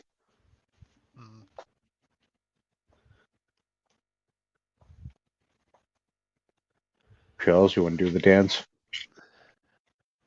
Do the dance? Oh yeah, dead air, dead air, There we dead go. air, dead air, dead air, dead air. Okay, that's enough. Yeah, that's enough. Yeah. Let's see. What else we got?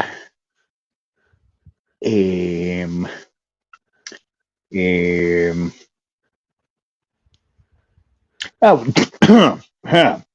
we were talking about trailers earlier. So the trailer for a movie called Werewolves, that looks fucking like it could be great. Frank Grillo. I hear a lot about it. I didn't see the trailer though.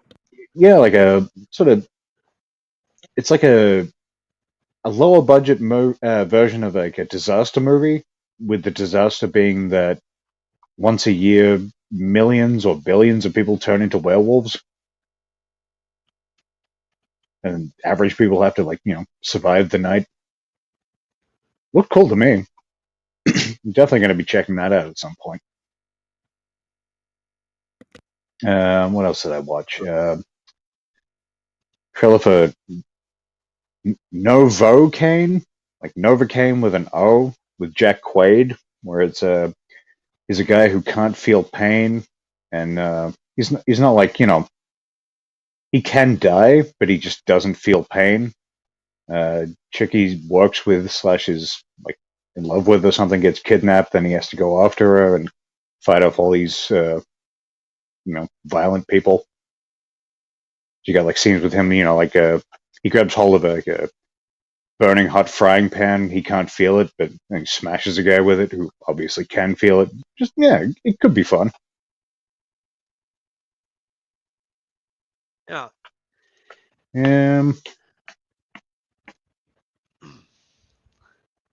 Yeah, 28 years later, I definitely thought that looked good. Definitely looks very promising. That is not Selena Murphy in the he's not the zombie. Yeah, I saw that. Yeah, but I could see how people would be mistaken though. I saw the picture. I'm like, yeah, it looks like pretty. It looks pretty close to a zombified version of Selena. The actor looks exactly like that without makeup. Yeah, one of those just really just thin guys. Yeah, it looks like I was gonna make a terrible joke about Doug Jones, but I don't like that. You don't go for that type of humor. I think it was like it ended up like they confirmed it was like one of the FX guys or something. I think, like not an actual actor. I think he's like one of the behind the scenes kind of people. I think. I can't remember exactly, but definitely not Selena Murphy.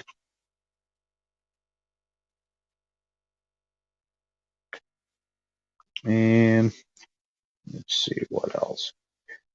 Charles, did you see the cinematic trailer for The Witcher 4? I did, yes. The trailer is getting mixed reception. Yeah, because some people love it, other people hate it. The people that love it, they think it looks good. They're happy that the game is focusing on Siri. I am somewhere on the side of kind of excited, but I do have criticisms. I don't like how Siri looks in the trailer. She's meant to be like, she's got to be like at least 15 years older than she was the last time we saw her. So, like, yes, but the thing is that they did change how she looks a bit drastically. So I do have somewhat of an issue with how she looks, but that could change as development continues to evolve. So I'm reserving my opinions until we see more of the game as development continues to evolve. Now, as for one, it's a cinematic trailer too, so that is also true, yes. But the people that have been criticizing the trailer because the game is focusing on Siri, my opinion towards that side of the community, my only thoughts are it's like clearly those people weren't paying attention when they played The Witcher 3. Because at the end of The Witcher 3, and I am going into spoiler territory, it is heavily implied that Ciri leaves with Geralt to become a Witcher. So people that are saying that Ciri can't become a Witcher, I mean, they weren't paying attention because at the end of The Witcher 3, she literally goes off with Geralt to become a Witcher. Like, that is heavily implied. And it's also very much meant to be the end of his story. It is, yes. I mean, as at like the the end of central Witcher 3, focus. at the end of Blood and Wine, which is one of the expansions, Yeah. Geralt's story is literally tied up in a neat little bow. It is. His story ends. But Ciri's story leaves room for more to happen. So for them to focus on Ciri in The Witcher 4, I'm open to it. I think Yeah. they can do a lot with her character. Now, if Geralt can have a presence in The Witcher 4, like he can be a side character, he can interact with Ciri, that's fine. But do I think he should be the main character that everybody plays as? No, I don't think that's No, necessary. you put him in there. I think, if not like a complete sort of offsider, you put him in there as like a Vesemir kind of character, Exactly. Yeah, have him more as a Vesemir character because for like the those that mentor. yeah, it's just I'm completely fine with Ciri being the main character in The Witcher 4. I am 100% fine with that. And then like, yeah, they did change her appearance, but I didn't think like, to me, it wasn't enough that I really was just. I didn't really notice. I was just kind of like, ah, she looks older. I noticed it to the point where it was jarring. But fuck me, I swear I cannot. Anytime I look at the comments for pretty much just insert any given video game, and fuck me, people are so annoying. Like I actually despise the word woke now because it's almost never used properly. People just use it and they're just like, oh, yeah, woke. Why? Yeah, okay. Just people. There's so many just dullards. I don't pay attention to the word woke anymore because as far as I am concerned, it has lost all of its meaning. Yeah, it's a word you see and you just okay, next comment. Just disregard this. It's just there's so many fucking people, and you can tell just by the way the comments are written, they're fucking R-worded. Yeah. Just like, I often don't even look at the comments.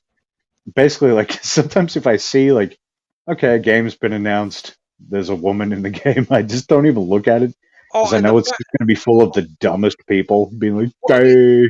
With the woman, with Siri being at the forefront, it's just like when I was watching the Game Awards and they announced it. I mean, I saw in the chat. I was watching a YouTube channel where it was somebody else watching the Game Awards and they were reacting to the Game Awards during the live stream. And when they announced The Witcher 4, as soon as they saw that it was Ciri and not Geralt, they said, "Oh, I'm tuned out. This is woke." I was like, exactly. "Are you fucking That's exactly kidding me?" what I'm talking about. Yeah. It's just like, I mean, come on, man. It's just like, I mean, so what if it's Ciri? I mean, at the end of The Witcher 3, we knew that Ciri was going to be a Witcher. And like she was, yeah, I would consider her a main character in The Witcher 3. Like she wasn't in the whole game, but she was definitely a large, like a big focus in the game, especially towards the end. Yeah. Like it's not like when I before I even saw the trailer, it was like, yeah, Ciri's the new protagonist. I was like, yeah, makes sense. Yeah, I thought so too. Absolutely. But yeah, that's the exact kind of thing I'm talking about. And you get so much of that. It's like I can't take you seriously. How can I listen to anything you have to say if that's just how you react to things? Like a stupid child. Yeah, it's not just The Witcher 4. It's any game where they put a woman or anyone who is not some white guy at the forefront. I mean, there's another game that was just recently announced, not during the Game Awards, but like recently, called Ghost of Yote, which is the Ghost of Tsushima sequel. Yeah, it's the Ghost of Tsushima sequel, and the main character of that game is going to be a woman. And as soon as they revealed that it was going to be a woman in that game, everybody said it was going to be woke. Yeah, everybody did. Are you that? Well, I was going to say, are you that simple? It's like, well, yeah, a lot of people really are. It's just so fucking irritating. Yeah. Because there's nothing constructive. It's just duh. Like if you've got a reason for saying something like that, feel free to present an argument. But if that's all you've got, fuck off. Look, I mean, it's not like There are it's plenty not of things you necessarily can point woke. at and say that is woke in the sort of definition of the derogatory sort of sense of woke. But Yeah, yeah, it's just been abused to the point it means nothing anymore. no, it doesn't.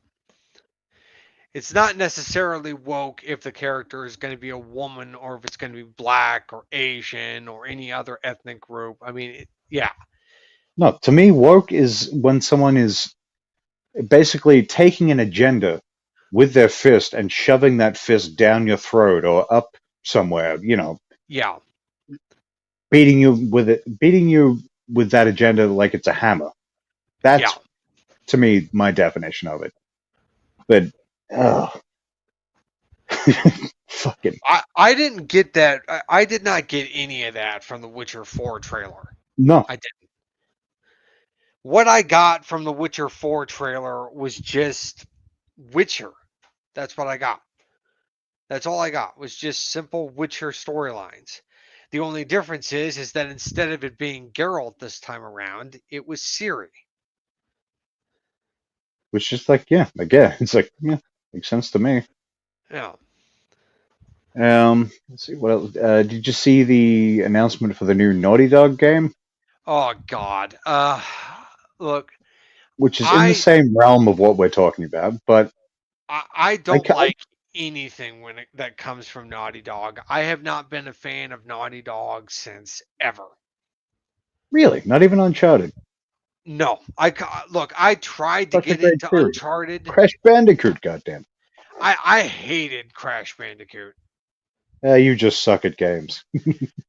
Look, I played Crash Bandicoot on the original PlayStation, and I just could not get into it. Something about their gameplay design, I just can't get into Naughty Dog games. I can't. I just can't do it. Each to his own. Yeah, but I tried to get into Uncharted. I managed to beat the first Uncharted game. Didn't care for it, but I was like, hey, at least I beat the game. Then I made it to Uncharted 2. I made it all the way to where I fought, this is spoiler territory, but I fought the Yeti boss fight. Oh, yeah. I fought the Yeti, defeated him. I was pissed during that fight because it was such a pain in the ass. Yeah, and then I ended up going up against this like shootout where I had to hide behind cover, and I kept getting killed because I don't know why, but I maybe I didn't understand what I had to do. But I was like, dude, I'm having so much difficulty with this fight and I don't care enough to complete it. So I put the controller down and I was like, fuck it. I'm done. I don't care anymore. And I quit and I just haven't, I never finished it. And I haven't played the game since. And to me, that's one of those series that just kept getting better. In some ways, 2 probably was my favorite, but God, I replayed 4 so many times. That could also be because they gave you the option for different filters. So, like, you could play the game looking like it's cell shaded or various other different things. Yeah. Which, I don't know, there's just some fun. It almost made it a new game each time kind of thing. Yeah. Then love the first Last of Us. Love the second Last of Us. There's parts of the story I take issue with, and obviously that's been a big thing. But I didn't find a lot of it to be as glaring as a lot of people have. And just in general, I thought the game was extremely well made. And this one, don't really have anything. They haven't really shown us anything to. It was basically just a cinematic, a cutscene, more or less. So it's sort of hard to judge this one. I just by default, I don't trust Naughty Dog games because there's a specific gameplay design that they do that I just know that I don't like. Yeah. So That's the thing. Like, if you're basing the game on, it's like, yeah, the way, it's just, yeah. Like I said, each to his own. Not every game is going to be for you. Like, yeah, I love the look of like real-time strategy games and stuff like that, but I hate them. Just I don't know. It's probably just something about me. I'm just not good at them. yeah. I watch like gameplay of them. Like, that looks so cool, man. I try to play it. I'm just like, Yeah, I don't there like it. are. The one thing that I know for certain is that there's only really three types of games that I know that I enjoy, and that is RPGs, open world, story driven action adventure games. Yeah. And then there is story driven shooters, whether they be first person shooters or third person shooters. So like a BioShock or something like Yeah, that. I'm a fan of BioShock. I like Gears of War. I'm a big Yeah. fan of Gears of War. Never played any of those. I only, I think it's 4. I've got that for Xbox One, but I never actually played games on that console, so I haven't gotten around to it yet. Yeah. I also like the Halo series. Yeah. But I could never really get into the Halo games that were developed by 343 Industries. I was always more of a fan of the Bungie made Halo games. Yeah, I've only ever played through the first game.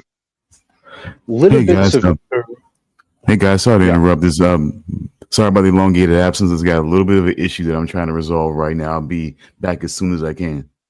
Okay, that's fine. Yeah, no problem. Sorry about that. Yeah, it's all good. Oh, good. Yeah, 2. I haven't really played much of the story of 2 because I never owned an Xbox until I got the Xbox One S, and I pretty much just used that for watching stuff on. But yeah, anytime I'd go to a friend's place who had an Xbox, they'd always just want to play multiplayer. So the first game is the only one I've actually played through. I would say Halo 2 is probably the best Halo game. Yeah, I've always heard that. I'm like, God damn it. I've only played the multiplayer pretty much. But I might have to pick up the, what's it called? Master Chief Collection at some point. Yeah, I would have to agree with what V just said. If you're going to play Gears of War, you have to play it from the start. So I gotta spend money. God damn it, V. Because I'm sure they're pretty cheap to get at this point. Like playing Gears of War from starting from Gears of War 2 or starting from Gears of War 3, the story's not going to make any sense. It's really not. I think it's 4 that I've got. Fairly sure. Because I think that was that the only one on Xbox One? Or maybe there was 4 and 5, possibly? I never played Gears of War 4 or 5. I think it's Gears 4, of War games because I got it for like $5 at some point. Yeah, the only Gears of War games that I've played is 1, 2, and 3. I've never played Judgment, and I never played Gears of War 4 or 5. Okay. Yeah, I'll have to see if I can pick up like I don't know, some kind of collection of, as I said, like I'm sure you can get them pretty cheap these days, given how old they are. I would recommend waiting until the Coalition releases the long-rumored Gears of War collection. Well, like some kind of, at least basic remaster of some sort. Yeah, it's been rumored for a while. The rumor is that it's going to be announced soon, and that they may end up releasing it not long after that. So my recommendation is just wait until they announce that, and then just get it then.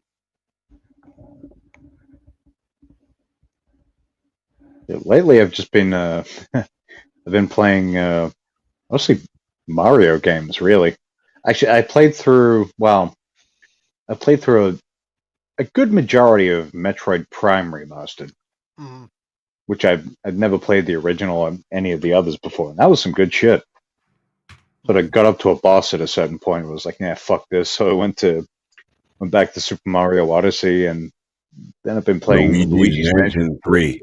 I heard Yes. that is one of the hardest games ever. Is that true? Yeah, so far, no, but I'm pretty early on in it.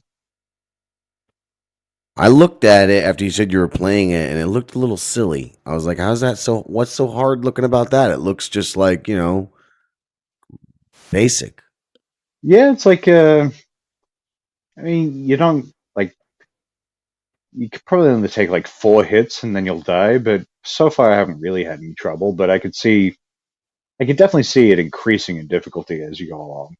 Whereas Super Mario Odyssey, I kind of wish was a bit harder. I feel like I breezed through that one pretty easily. Fun game, but yeah, I was expecting a bit more of a challenge.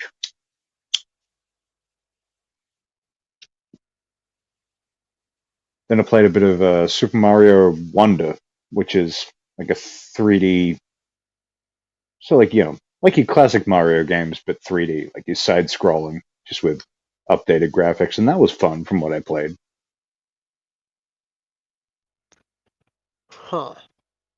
Look, I haven't messed with a Nintendo game in a long time. I think the last Nintendo game I played was Breath of the Wild, that Legend of Zelda game. Yeah, that's what I would like to get to, because I haven't owned the Nintendo console since the 64, but my roommate at a certain point he got like the updated version of the Switch with the OLED screen, so I borrowed his old version. Yes, just been playing things on that. Hmm. Yeah, I've kind of been avoiding Nintendo lately just because I'm not really pleased with them at the moment. What they do? Have you ever heard of this game called Pal World? Oh, that whole thing. Yeah. Yeah. Yeah, There's a lawsuit going on right now between Pal World and Nintendo. Nintendo is suing Pal World because of patent infringement, and it's because Nintendo filed a patent after Pal World was released, and the patent the claim is that Pal World infringed on this patent, even though the patent was filed after Pal World was released. And yeah, and so like Pal World is essentially I guess you could say it's a satire, a parody of Pokemon, except that with guns and stuff like that. yeah, something like But that. when I first saw the thing about them suing, even the developer of Pal World didn't know what, like they said they were very vague with what the patents they were supposedly infringing on were. So what, Yeah, like, did they and clarify that? apparently the patent is also very vague, and Like, yeah, what does it, like, do you know, like, what it sort of vaguely covers? it covers like tossing a ball at a creature and then capturing the creature. So pretty much any game, including Power World, that does that could be classified as infringing on that patent. Specifically a ball. Or an object going after the creature. Because I'm just sort of thinking, like, are you gonna sue the people who made Ape Escape, that series as well? Like, That's why the patent is so vague. But they are specifically targeting Power World at the moment. and at first when I saw it, I was like, oh, it's like, they only want, I think it was like 70 grand or something like that. It was like, that's not so bad, but it also included is you also can't sell the game anymore. It's like, well, that's the Far as I real know, thing. they're still selling the game, but No, I mean that's part of what Nintendo wanted. They wanted, like, it was like, yeah, 69 or 70 grand or something like that. It wasn't like, they could pay that pretty easily, but it was also you can't sell the game anymore. That was part of their, I guess, what they're suing for. I don't know if that's part of it, but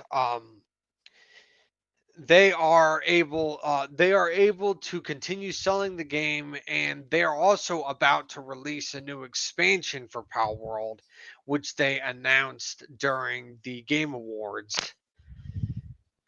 But one of the things that they just recently removed from the game of Pal World because of this lawsuit is the ability to summon and capture pals with what they originally used to summon and capture pals, which they called pal spheres, which are those balls that you use to like throw.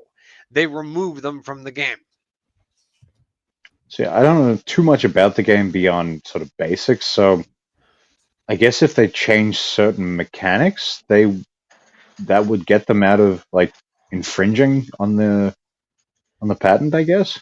I don't know, but Nintendo's basically just being a scummy corporation, and if they get away with doing this to Pal World, what other company they're going to go after next? That's all I want to know.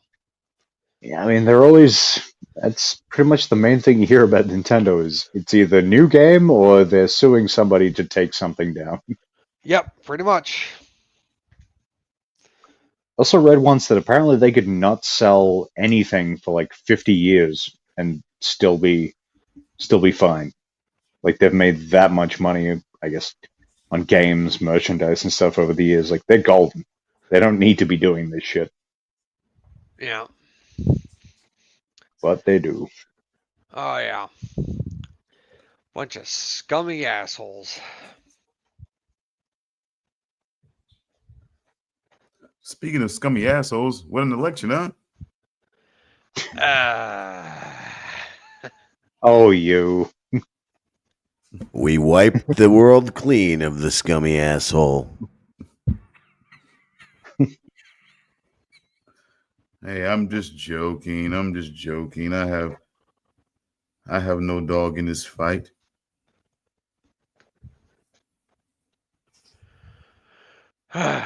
Guys, speaking of elections, I am being currently called by the government agencies, the Men in Black, actually. It's not an official government agency, to do some great work, and I must part ways with you in this moment. Okay. But may the rest of your program be most blessed, and thank you for having me today. I am not taking a nap. For sure. Well, thank you for being here, and best of luck with the great work. Serve the great nation. Oh, Lord help us all. See you guys later. Una femme de dente. Coming soon. Always be selling, folks, I guess, you know. Goddamn right. Lesson to learn. We will be releasing a film one way or the other. We just need to figure out together how. Oh, there's the government calling. I'm not yawning in sleep. Gotta go. See you guys later. My red phone's ringing. I'll see you guys later. Time to feed Sleepy Joe. Don't give me nightmares, you jerk. I was gonna have nice dreams of fluffy things, and now I'm gonna get sniffed and licked by Joe Biden. Thank you. I could have been the best. I could have been the best president ever. It's just not right. All right, goodbye. Bye. Charles, one last thing about new trailers for games. Are you a Turok fan at all? Oh, you're talking about Turok Origins, aren't you? Yes. I have not played a Turok game since the Nintendo 64 Turok games. I mean, most people haven't. The one that they did after that, Turok something, but like PlayStation and maybe Xbox, PlayStation 2 and Xbox, that didn't do well. No, it didn't. I watched the new trailer, and my main reaction was, "Why'd you do that?" It's like we're gonna reboot this beloved FPS franchise and make it like, I don't know, Turok of War, like an over-the-shoulder third-person thing. It's like, why are you gonna fuck with it like that? I didn't really have an opinion of Turok Origins. I was like, Well, I do, damn it. It's still real to me, damn it. Oh gosh. I just, That will never die. I was kind of No, indifferent it won't. about it. Like I wasn't infuriated or anything. I was just kind of like, why? Just do it like it was. Why? Yeah, just why? Basically, was my reaction. Why? Yeah, you're like Barney from How I Met Your Mother, where he just starts constantly asking, why? Why? Why?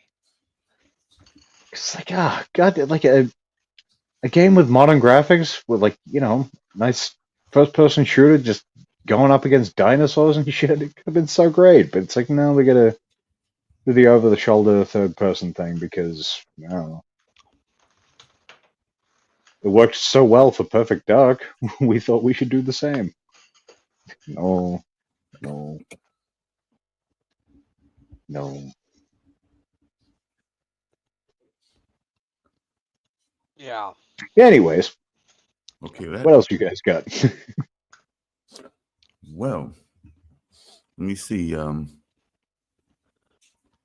goddamn, are we really running out of gas on this Shenanigans Day? I mean, well, you know what? Maybe you can help me out. okay. What is so great to you guys about Penguin? Penguin, I would say there are moments that has you rooting for Penguin. But then there are moments that kind of rips the carpet out from under you and makes you realize, okay, this guy really should just be thrown off of a cliff. And it gets progressively more and more so. Yeah. Where they sort of reel you in, push you away. Reel you in a little bit more, push you away. And it's and then the whole time you have to just every 20 minutes or so be like, maybe every half an hour, you're like, that's fucking Colin Farrell. Oh, absolutely. Go like, oh my god, I cannot believe this guy is Colin Farrell. Because you completely forget, and then every now and then your brain goes, hey, and you're like, oh yeah, the fuck. Well, okay. And I watched a video of him in full makeup and prosthetics as Penguin talking in his normal voice. And I saw that, yeah. And I'm like, oh my god, I can't believe that's Colin Farrell. It's like I love you all, but I can't wait to be done with this fucking makeup. All this. It's just like it's so weird. So it's sort of like the comics version of The Sopranos, I guess. Yeah, it's probably the closest thing you could really compare it to. Like it's not at all, but I mean, I could definitely see Tony mannerisms in his performance for sure. I mean, because when I hear the reel in and then the kind of pushback, it kind of feels like that sometimes. Yeah, but I would say ultimately Penguin is a much more hateable character than Tony, though. Really? Yeah. I mean, just based on some of the therapy sessions alone, I feel like, he's really verbally. Well, yeah, you definitely you've got that mother complex thing going on for sure. Like he could really be verbally abusive for sure. Like just based on those fucking sessions. Just like, so I don't know. I felt like, yeah, he's charisma. He's probably more charismatic, but did he really do you feel like everything that he did was like you could justify it? No, but I definitely feel like Tony was he had a lot more redeeming qualities than the Penguin does. Okay. Well, excuse Which, me. Ultimately the Penguin is meant to be a villain. So you kind of have to get to that at a certain point. Whereas Tony, he's a, I guess, yeah, anti-hero. Which you've never watched through The Sopranos, right, Charles? I'm sorry, could you repeat the question? You've never watched or at least you've never watched through, or have you watched any of The Sopranos? No, I haven't. Or Stone, you've seen the whole thing? I haven't. No, like with that one, have I seen all the seasons? Decent amount, yes. Have I seen all the seasons? No. Did I try? You know what I'm saying? Did I try to give it? Did I try to give it its respect? To try to be around for the final season? Yeah, I did try to do that. Also, yeah. I'll get around to The Sopranos at some point, but unless we decide to discuss it for the show. But it's one I thought about it a long time, like sort of early days when we started doing this. When I'm like, personally, I would love to, but I feel like it's almost been overdone. There's so many shows that have done it, including shows with people from the show. So it's almost like it would be good, but it would be like there'd be no point. Kind of, yeah. Like I would happily do it, but yeah, I did consider that. Just be like, you know, are people gonna like be just like, oh, really another one? Although maybe they'll be like, oh, another one. So I don't know. Ooh. It'd be like James Wood and a piece of candy. Yeah, exactly. Because it is one of those shows. People like it's yeah, one of those shows that people do kind of they can't get enough of. So I don't know. Basically, my thing is I don't know, which is a completely useless answer. You're welcome. Okay. Look, real quick. Fun sidebar shenanigans here. How weird has things have things got for you on the social media standpoints for you guys with us doing this show? Anything? What do you mean? I can say for me, I've been getting like these like frequent and weird well, they haven't all been weird, but I've been getting a lot more friend requests lately on Facebook in particular. And it's like at first it started was people that I knew that I guess that were digital creators, I guess, and trying to connect in some way somehow because I guess they're seeing the show because I'm posting it a lot more and everything like that. And then there's some people I guess who know of me through people that we may be mutual friends with that are trying to connect in that same way. But then it started to get weirder now. Like these other random people that I absolutely don't know are sending friend requests. And it's always this fucking weird ass either chat or website shit. Like it's fucking weird. Like what the hell is going on? Like I'm in the weird lane of notoriety right now, at least on Facebook. It's like I'm in this really weird lane, Skid Row type. I don't know, but maybe it's just me. Yeah, I haven't really gotten much on Facebook, but then I don't really use it that much. Like occasionally I'll look at it, but I don't really post anything there anymore just because, you know, pretty much when I did, it was just like, okay, clearly the people in my friends list don't really give a fuck, so I just kind of gave up on it. But Instagram and Twitter, I still get like if I go to Instagram and go to my message requests, it's just full of fucking fake whore bots and stuff like that. Twitter's better, but you still get a lot of bots on there. But Instagram is it's just filled with them. Like if I post a video on Instagram, it's just like, you know, let's say I got 12 likes. Half of them are going to be just, you know, fake whores with, you know, someone else's profile picture. Why do you think that happens? I really don't know. Probably because I follow so many legitimate whores, I guess, and the bots follow them, and it's just like this network of shit. What's that? Whoreception. Yeah, exactly. It's just this. Yeah. So, what about you, Charles? Anything interesting?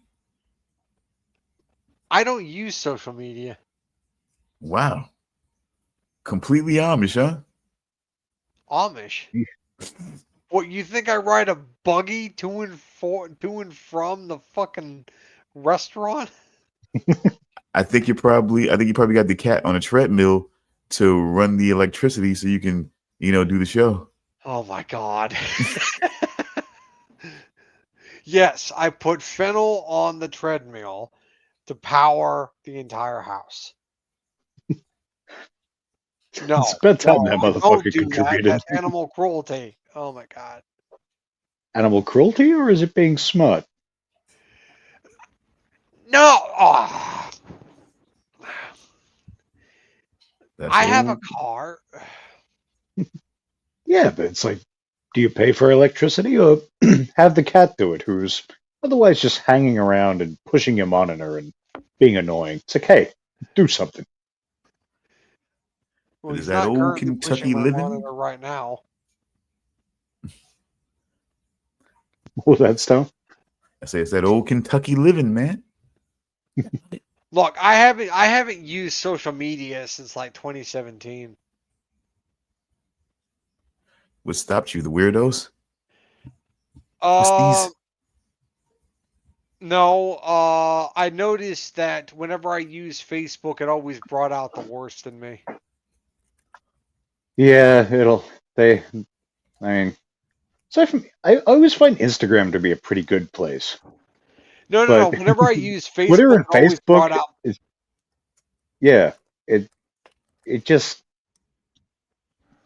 They're just versions of internet forums where people just argue about bullshit that means nothing. Yeah, well, And you find yourself being roped into that, and you're just like, why am I don't care enough about this. What am I doing? Yeah, but what no, are you all doing? But what am I doing? I don't Whenever care I about use this. Facebook, I always noticed that I became like a troll on Facebook. You're one of those guys. Well, Yeah. So whenever I was on Facebook, I would always be like an asshole to everybody, and I just got tired of being that way. So I just deleted my Facebook, and I never looked back. Well, there's a radio station that I listen to where where the hosts will basically go on Facebook, see someone's post, and see if there's people arguing or debating about it. They call it Facebook fights. They just each take a role and they'll just start going at it, and I guess they'll just imagine what each person sounds like as they, as they speak their truth on Facebook comments and everything like that. See, I actually kind of do that myself. Like when I do look at Facebook, that is kind of what I do when I'm reading the comments and you see these fucking people arguing about this shit. I do kind of, in my head, I picture what each one might sound like. But yeah, it's like I said, pretty fun show. Like I said, they had a lot. They had a lot, of course, a lot of those involved trolls like yourself, Charles, when you were up there. Yeah, well, I don't do that stuff anymore. Like I don't have a Reformed. Twitter, I don't have a Facebook, I don't have an Instagram. I have a YouTube account, obviously, otherwise I wouldn't be able to do this. But No. I do have a YouTube account. But you wouldn't be able to be on the show with us if you didn't have a YouTube account? Yeah, because I need to log in. I need to be able to log into StreamYard. Oh yeah, of course. Yeah. Yeah. Okay. Yeah. But I get it. But I have a Discord, which I guess that does technically count as social media. Maybe. Yeah. It's more insulated. Yeah, kind of. Yeah, same but different.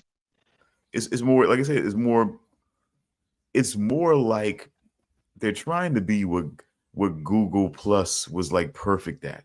Google Plus was like just a great place as far as like if you just really wanted to deal with a group that was specifically tailored to like it was just like so weird. You could just think you're making up random, you know what I'm saying, just random joints, and it's like, but it comes out, and you actually find an actual group in there that you can actually connect with, so you don't feel like you have to play to a certain centralized community. You can find your own community and just kind of work your way in through there. It was really pretty good, you know. So always enjoyed that. Plus, you know what I'm saying, plus it was there that I found my first bromance with Jim. No.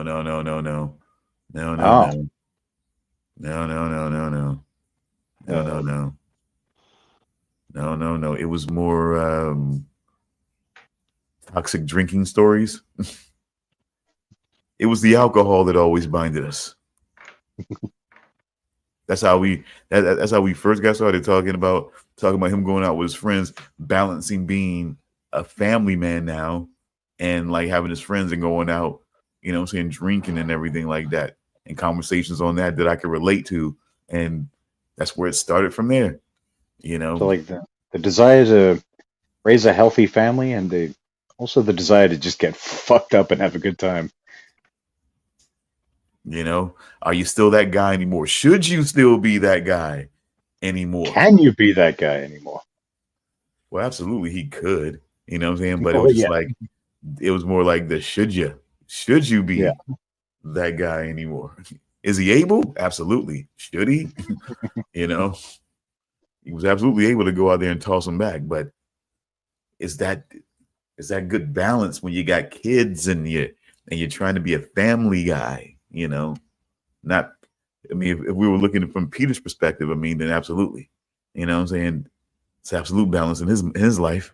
But then look at him. Yeah. So, you know what? Right. Yeah. Peter, Homer, take your pick. I don't know. Well, I mean, Homer, Duff. He was mainly on the Duff.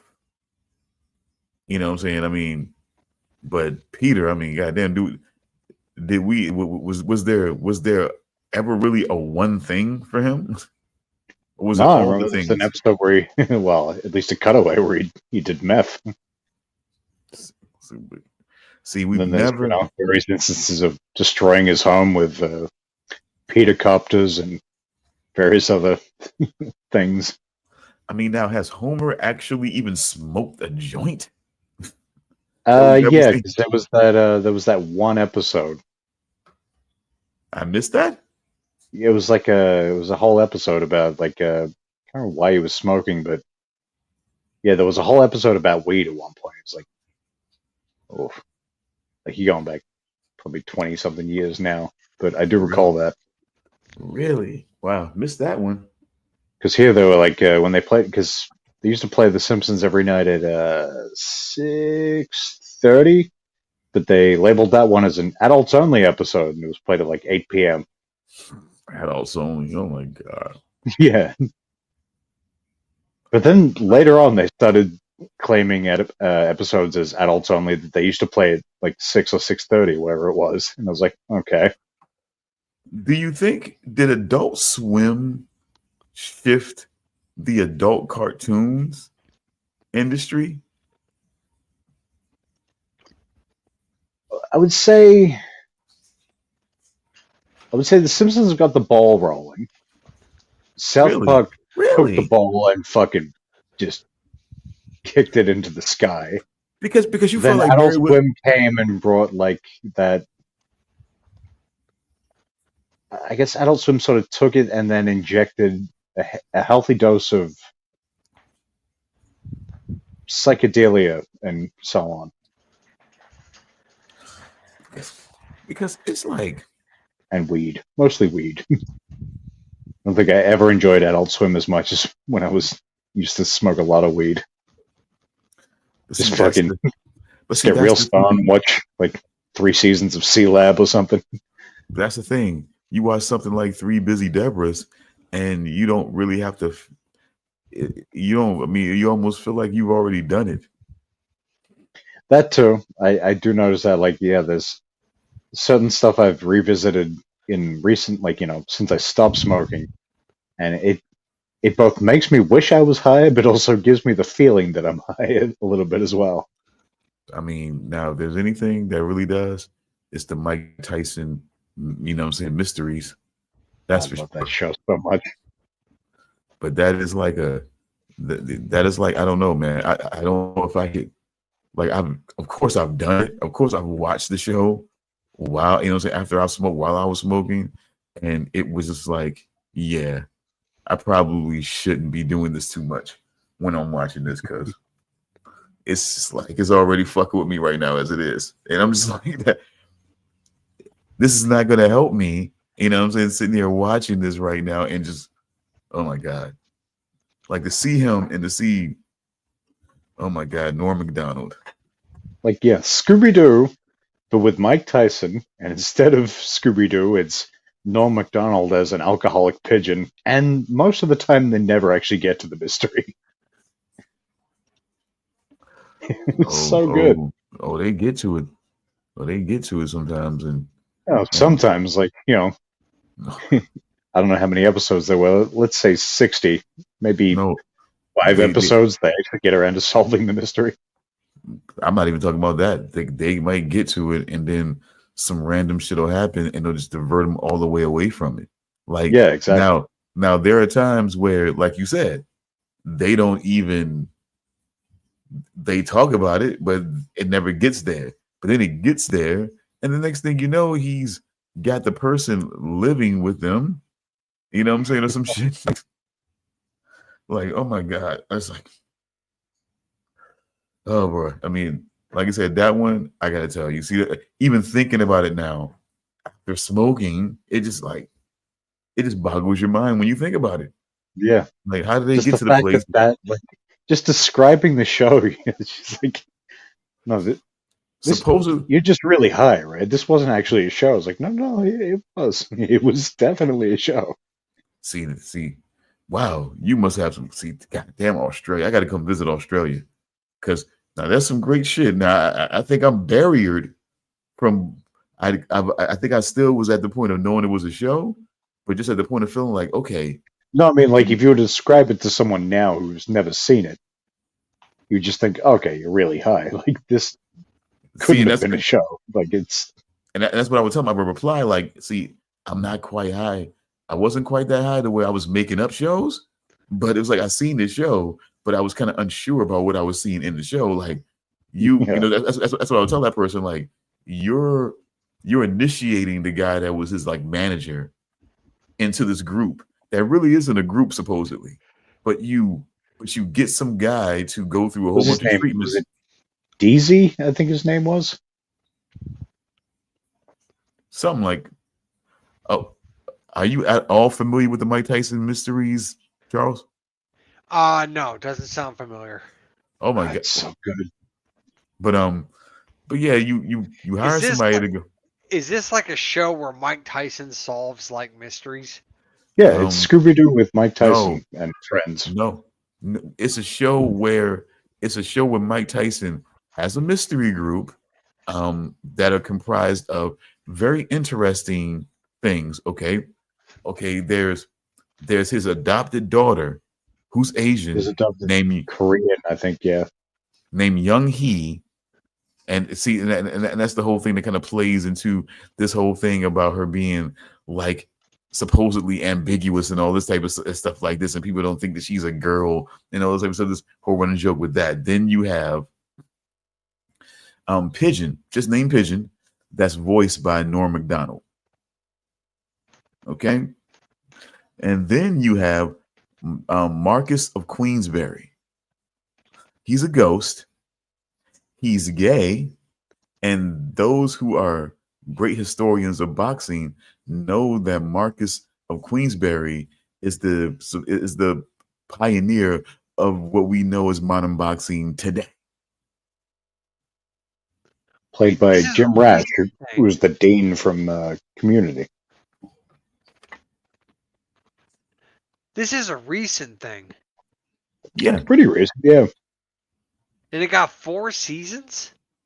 Yeah, and I think the season 4, maybe 3 was quite a long one too. It's Mike Tyson, guy who was once known as one of the baddest men on the planet, if not the baddest man on the planet. Basically was willing to open himself. It was basically willing to open himself up to being not taken seriously at all, making fun of himself, and everything like that, and just animated hilarity. I mean, even more hilarious that is animation and everything like that. It was just, yeah. And then he got those little live action bits at the end where he was actually like appearing as himself. Just those weird little scenes they would put at the end. And they were weird because it was Mike Tyson. So. Yeah, I feel like there was no script for those. At least it definitely felt that way. But yeah, that was that's why it's got so many seasons. I honestly, again, I'm sorry, I advocate, and maybe I should start doing whatever type of shit people do. I should start advocating to get 3 Busy Debras back.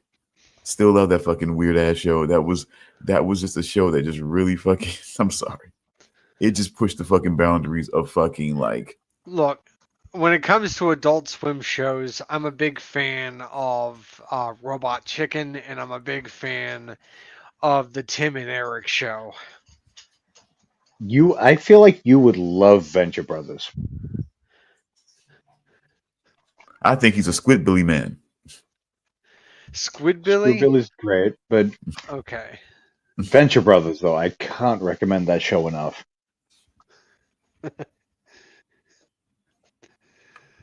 Yeah. A show that just got increasingly more complex and fucking brilliant as it went on.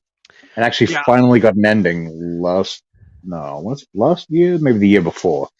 Yeah. When they finally ended Metalocalypse, too.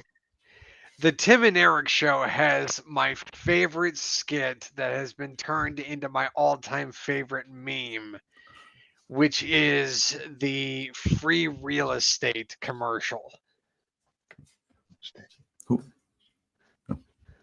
By the way, why are you thinking on that? Who is familiar with Joe Pera talks with you? I don't know. No, I've heard of it, but I don't think I've ever seen it. Oh God, yeah. I always wanted to see more of the Eric Andre show too. I've only ever really mostly seen clips of that. The only thing I know about the Eric Andre show is the part where he's like grabbing a hold of the gate outside the White House and he's screaming, "Let me in." And then the part where he pulls out a 50 caliber Desert Eagle and shoots Hannibal Buress, and then he releases the magazine and then fills it again and shoots his corpse, and then he looks into the camera and says, "Who killed Hannibal?"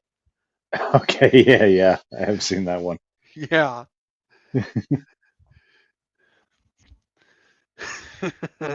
That's all I'm familiar with when it comes to the Eric Andre show. I also know that it's incredibly awkward interviews that he does on that show, just like Between Two Ferns with Zach Galifianakis. Yeah, it's very much it's Between Two Ferns with a lot more just general unhingedness about it. It's sort of it's pretty much the way I can describe it. I'd love to check out more because again, I've only seen very little. Few full episodes here and there, but mostly just random clips. Yeah, but did you figure out where the whole free real estate thing came from? No, I didn't. I've been trying to think of it and I can't. I just keep thinking spaghetti. All right, hold on. I'll find it for you. It's really freaking funny. All right, let's see. Come on, YouTube, load. Let's see. It's free real estate. That show is possibly the weirdest, often most psychotic show that's ever been put on television. All right, I will post this in the Telegram. Let's see. No, that's not it. There we go. And there you go. Yep, that's it. That is, without a doubt in my mind, the funniest meme I have ever seen. It makes me laugh like an idiot every time I see it. Oh, okay, yeah. Yeah, I remember that one.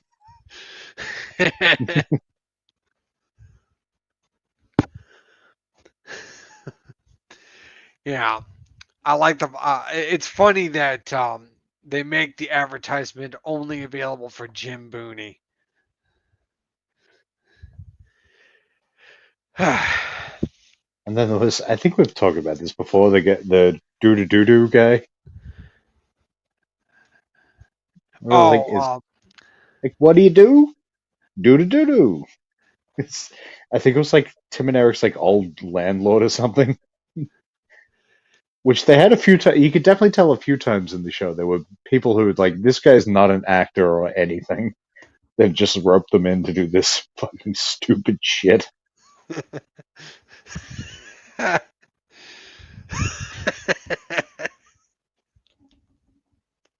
I remember that. I forgot about it, but I remember it. Like, that show got, I think it was 5 seasons, and I own all of them. And it's, wow.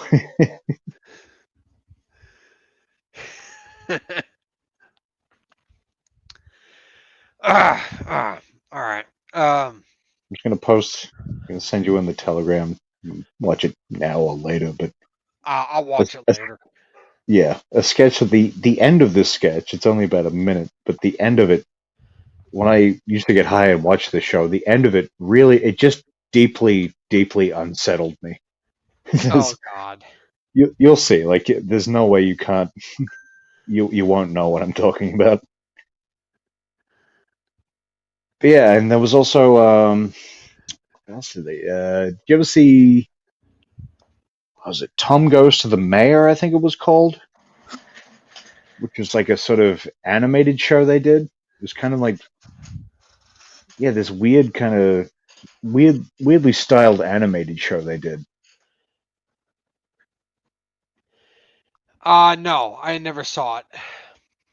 It just I can go on for quite some time. Just Adult Swim at a certain point was the Wild West of just crazy shit. Crazy, often brilliant shit. Oh, and that I wanted to ask, did you watch the trailer for 28 years later? Yeah, I did. Okay. What'd you think of it? Yeah, I thought it looked good. Okay. Definitely gonna have to rewatch. Like, I've been wanting to rewatch the first two for years. Gonna have to get to those, which I'll have to get wink wink legally because apparently they're not on streaming services and the Blu-ray or DVDs have been out of print for years, which is fucking bizarre. I would have thought that'd be something that'd be. I mean, I guess they're kind of cult status movies, but I feel like they're a bit more than that too, though. I just found that weird that they're not anywhere. Apparently, I'm just going off things I've seen on Twitter and so on. It's a weird thing to make up if it's not true. Yeah. To what purpose that would serve. But no, the new one looks very solid. And given that you got the original creative team as well, it's not like it's a sequel made by other people with just Alex Garland and shit, what's his name?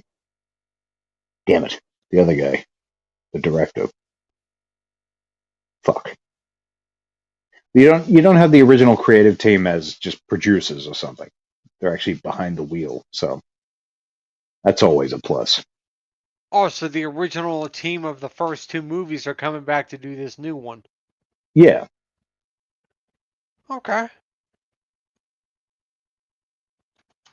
Yeah. I mean, a sequel's always going to be like, I remember when 28 Weeks Later came out. It's like you're always kind of a little bit just like, a sequel. Sequels are always kind of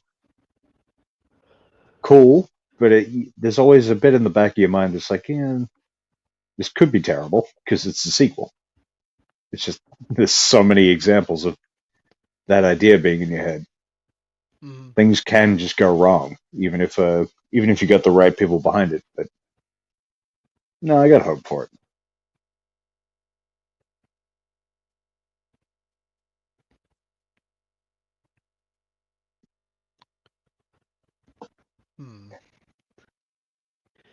Okay. Aim. Yes. All right. So, all right. Let's see. Trying to think. Yeah, more dead air. Oh. Yeah. Just like, I don't think I got much left. Yeah. Hell of a shenanigans. Shenanigans indeed. Well, this is what happens when you, well, I was going to say this is what happens when you don't have anything planned, but it's also sometimes what happens when you do have things planned. It's the nature of a live show. Sometimes it's going to happen. Absolutely. You can't cut out the parts that you would if it was pre-recorded. Yeah.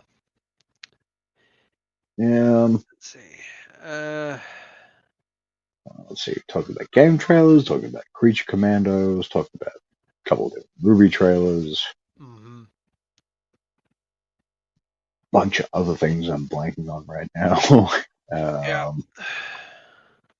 Adult Swim, Dead Air,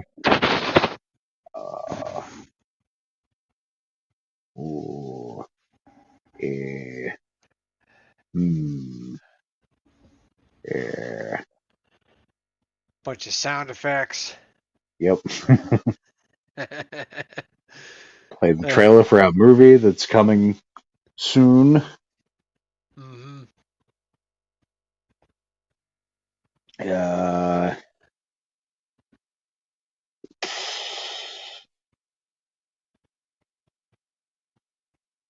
I'm thinking maybe just call it. Yeah, I think we should call it. This is probably for the best. Yeah, I think we should. All right. Well, do you want me to close this out? Let me just find something to play. Yep.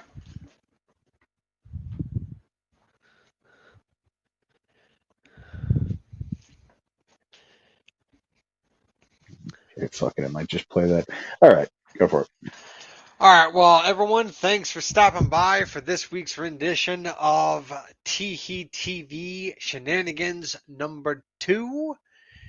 And tune in next week for when we potentially will discuss the Penguin and the Batman. So once again, thanks for stopping by, and we will see you next week. Bye-bye now. Adios, amigos. Look out, it's the Wiggler. Watch out for the Wiggler. John. Bam, bam, bam, bam, bam, burn out, bam.